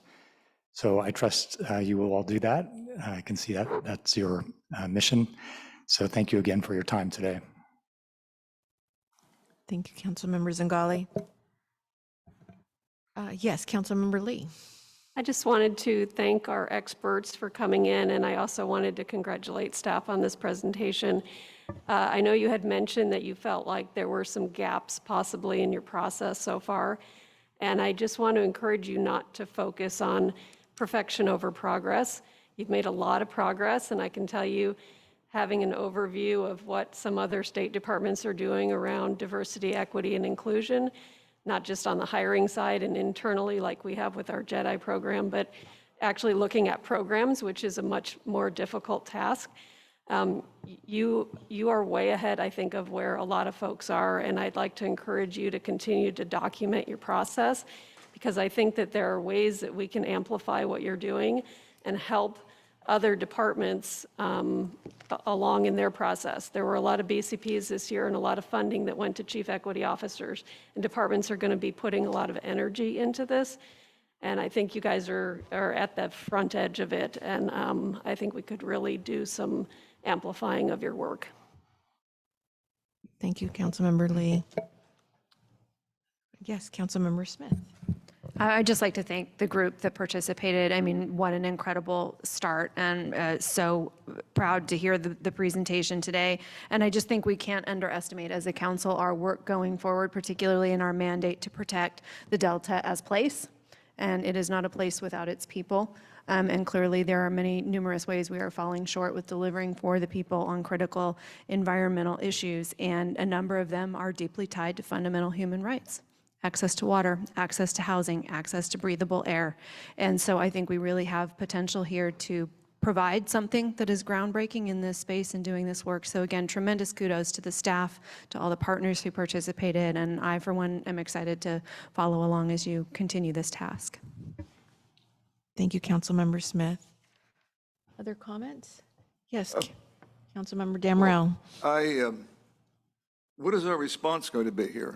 I mean, it seems to me we ought to respond to this. I mean, we are the Stewardship Council, and I just, you know, there was some tragic and inhuman conditions that were expressed to us. Now, some of them were not necessarily about the homelessness, but we nevertheless have an obligation as a Stewardship Council to maintain the stewardship of the Delta. And if we have problems with the stewardship of the Delta, we've got problems that's the most important thing of all, it seems to me. So somehow we need to, you know, the staff can respond to this in some fashion. And Madam Chair, I think that would be appropriate, and we should do it quickly. These are not problems that are going to disappear of their own accord. It's not that kind of a problem. These are indigenous problems that affect every one of us. And I certainly believe that you can't just simply allow this to continue without any response. So I would hope that as stewards of the Delta, that we do respond in some manner that requires the work of our staff and of us individually to proceed ahead with the kind of remedies that are necessary. I know this council didn't just simply stumble into this discussion. I mean, we're all somewhat aware of this problem. And I'm satisfied that this problem is not going to disappear. It's going to persist. And like any problem that does persist, we have to respond to it. And so I would encourage, Madam Chair, to have the staff attempt to give us some guidance in the next meeting so that we understand what we can and can't do. And if there are things that we can do, we should do them immediately. Chair, would it be helpful maybe if they reviewed once again what the timeline was for the recommendations and kind of the next steps from this? I know it was earlier in the presentation, and I'd kind of like to hear it again as well. Yeah, more than happy to. So if you could go back to slide 5, which I think that shows the timeline. And really, the next phase is to figure out what we do with this. I mean, there's a lot of information here. There's a lot that we need to address, that we want to address. And so I think really now our task is to kind of pull together all the information that we've collected over the last several months and to really figure out, to identify some recommendations. And so we do plan the next time we come back to you, I'm not sure if it'll be next month, but the next time we come back to you, it will be with kind of an outline of the process we've identified for figuring out the recommendations and possibly some initial recommendations for the council to kind of start chewing on. So that is our intent, and that's why we were so glad to be able to present these issues to you here today, so that when we come back to you next, you'll have a good basis for understanding why we're coming to you with those recommendations. So roughly timeline-wise, we're looking at maybe early spring? Oh gosh, no. I think in terms of I think we've all been thinking that we'll come to you with draft recommendations before we come to you, along with like a draft issue paper itself. And I think we're all hopeful that that's before the end of the year. Okay. But I don't think we're going to finalize the paper until early next year, because we do also want to have a public comment period to be very transparent and to solicit feedback from our community members on the paper itself. So we want to make sure that that portion of this process is very robust. So I'm hopeful that before the end of the year, we'll at least have some recommendations to you. But that's really kind of where we're going next in this process is really looking at all this data and coming up with recommendations to share and to communicate with you and to have a dialogue around. Great. Madam Chair. Yes, Councilmember Natoli. Yeah. Thank you, Madam Chair, and certainly thanks to our panelists and certainly to all the parties who were interviewed who contributed to the body of work, and to our staff for their excellent work as well. I just wanted to draw attention to, in our packet, a lot of information, but as it relates to some of the directions that were suggested from the parties who were interviewed, one thing that jumps out of the page for me, and maybe it comes from my local government experience, but I think there's certainly a ongoing and appropriate role. And I think part of the Stewardship Council's focus ought to be as to how we develop an ongoing relationship and interaction with your local governments, with your counties, your cities, your special districts, your park districts, your water districts. Because a lot of the things that are embedded here certainly relate to some of the local vested authority that still exists relative to land use and to decisions made about citing certain facilities for allocation of resources. I know Bob and Barbara and others alluded to that relative to social services, but decisions that are made about what goes where, who gets what. And again, this council obviously has an overarching a mission and stewardship activities. But I do think that some, and again, maybe this would be with Delta Protection Commission that has some of those parties represented, but a number of things here, no matter what this council were to do or state or advocate for, are going to require that level of cooperation. And there are unique challenges. I can speak from experience, as a member of the Board of Supervisors, but sitting on other local agencies, on transit boards, on water boards, on flood control agencies. And I think that, where those intersections are, to identify that, but also to build those relationships from an institutional framework, not just, from someone who's, given that opportunity like myself, sit here, but over time, I think that's where you do build strength. And I think you build a momentum that respects certainly the issues, it respects our tribal governments, but it respects people's, dignity, and people who are given representative authorities as either local electeds and or appointed planning commissioners and so forth. And that may be a big charge, but I do think, Amanda, and to our staff and certainly to our panelists and to my colleagues, how we craft that going forward, and I think build that into the framework of environmental justice and certainly the considerations on individual decisions, but collectively to begin to, I think, address in a meaningful way over time some of the issues that are very real. Obviously, homelessness and the human condition is something that's immediate. I mean, you can go out within a few blocks from here, or you can go to Sacramento, and it's there, and people are in dire need of services and so forth. But there's some of these broader implications of decisions that have been made, and we're not going to undo over the course of a year or two everything that's happened over the last 400 or 500 years. But we're going to make some progress here, and I think we've got folks who are engaged and, committed to doing that. But I do think that connection with local governments and representatives is going to be very, very important. The faces will change over time, but I think the issues will only become further highlighted with some of the other challenges we have environmentally. And I think the Stewardship Council has a very important and integral role. And I think how we define that and how we, again, recognizing, limitations on resources and maybe some abilities and authorities.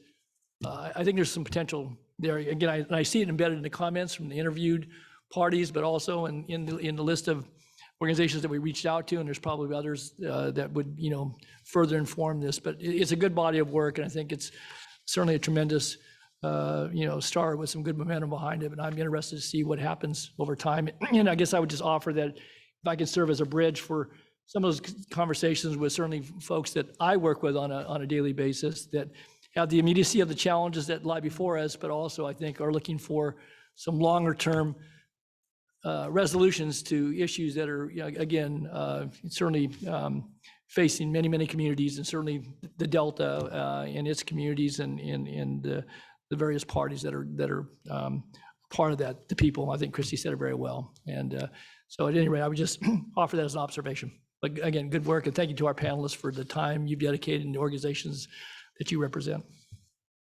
Thank you so much, Councilmember Natoli. Actually, there was an article just yesterday in the Fresno Bee, and the title of the article is San Joaquin Valley's Most Vulnerable Communities Are Hit Hardest by Climate Change.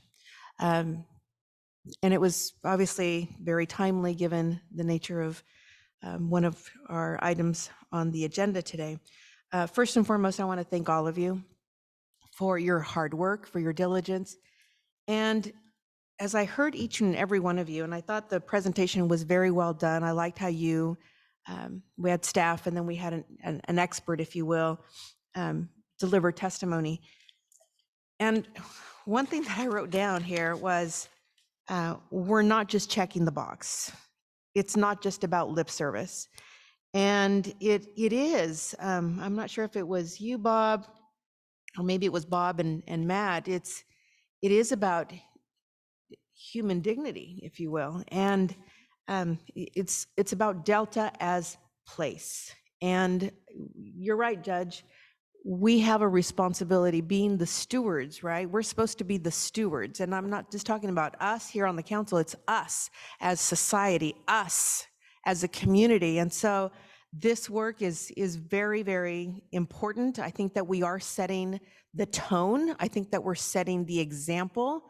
I have not met, they call you Moy, but I think it's Moises. I have not had the pleasure of meeting you, but clearly environmental justice, EJ issues across the state are becoming and should have become priority for us a long time ago. And so I commend each and every one of you for the role that you have taken, listening in on these environmental justice expert group meetings to hear the passion, the dedication that you all bring to the table is incredibly heartfelt.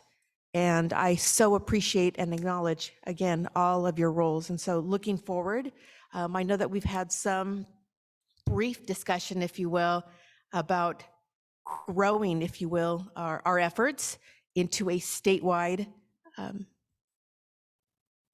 footprint, if you will, for lack of a better term, because the Delta issues, yes, they are the Delta issues, but they are California issues. And so there are audiences, there are communities that are going to be impacted, not just short term, but long term. And so I'd like to see us grow that in the future. So again, I just want to commend and thank each and every one of you. I know we're running out of time. So Beck, do we have any public comment? Yes, Madam Chair, we have Deidre Desjardins. Thank you. Deirdre Desjardins with California Water Research. And yes, I agree, this work is amazing and it's transformative.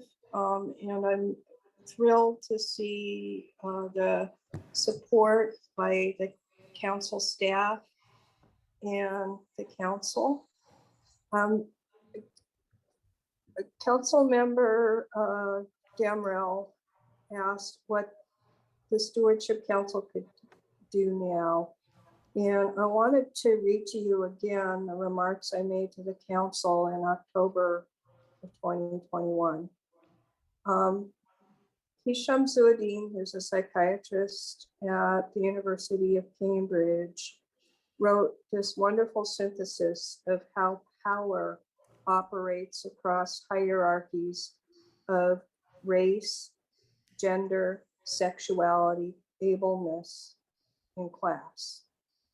And I realized the same framework of power operates across hierarchies in California water. It determines who determines the frames of reference, who is entitled to respect and deference, who has epistemological, that's knowledge, and moral authority, and who has priority of access to resources. And I observed that that is not Delta community members, it's not EJ members, and it's not the environmental and fishing groups that I've worked with.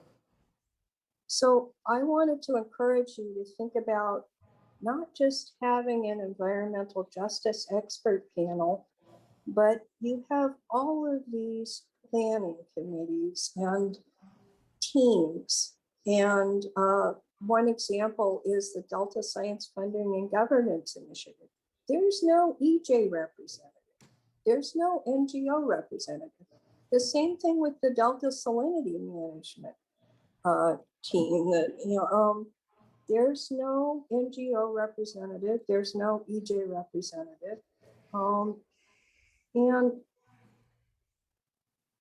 think about transformational change. And to do that, you have to consciously think about power in the Stewardship Council processes, because every planning committee has representatives from the state water contractors, from Valley Water, from Metropolitan Water District on it, and San Luis and Delta Mendota Water is hiring their own science program manager who's going to be on these panels too.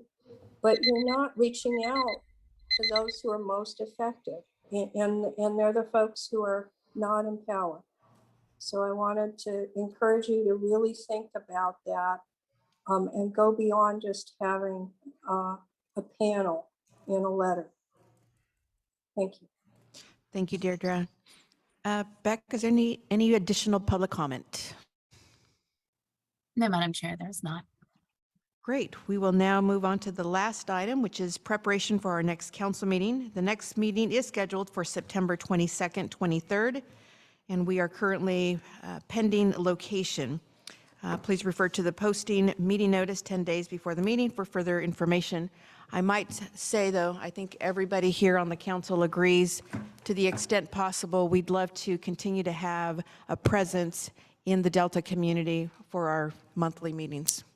So with that, we will adjourn this meeting. Thank you all.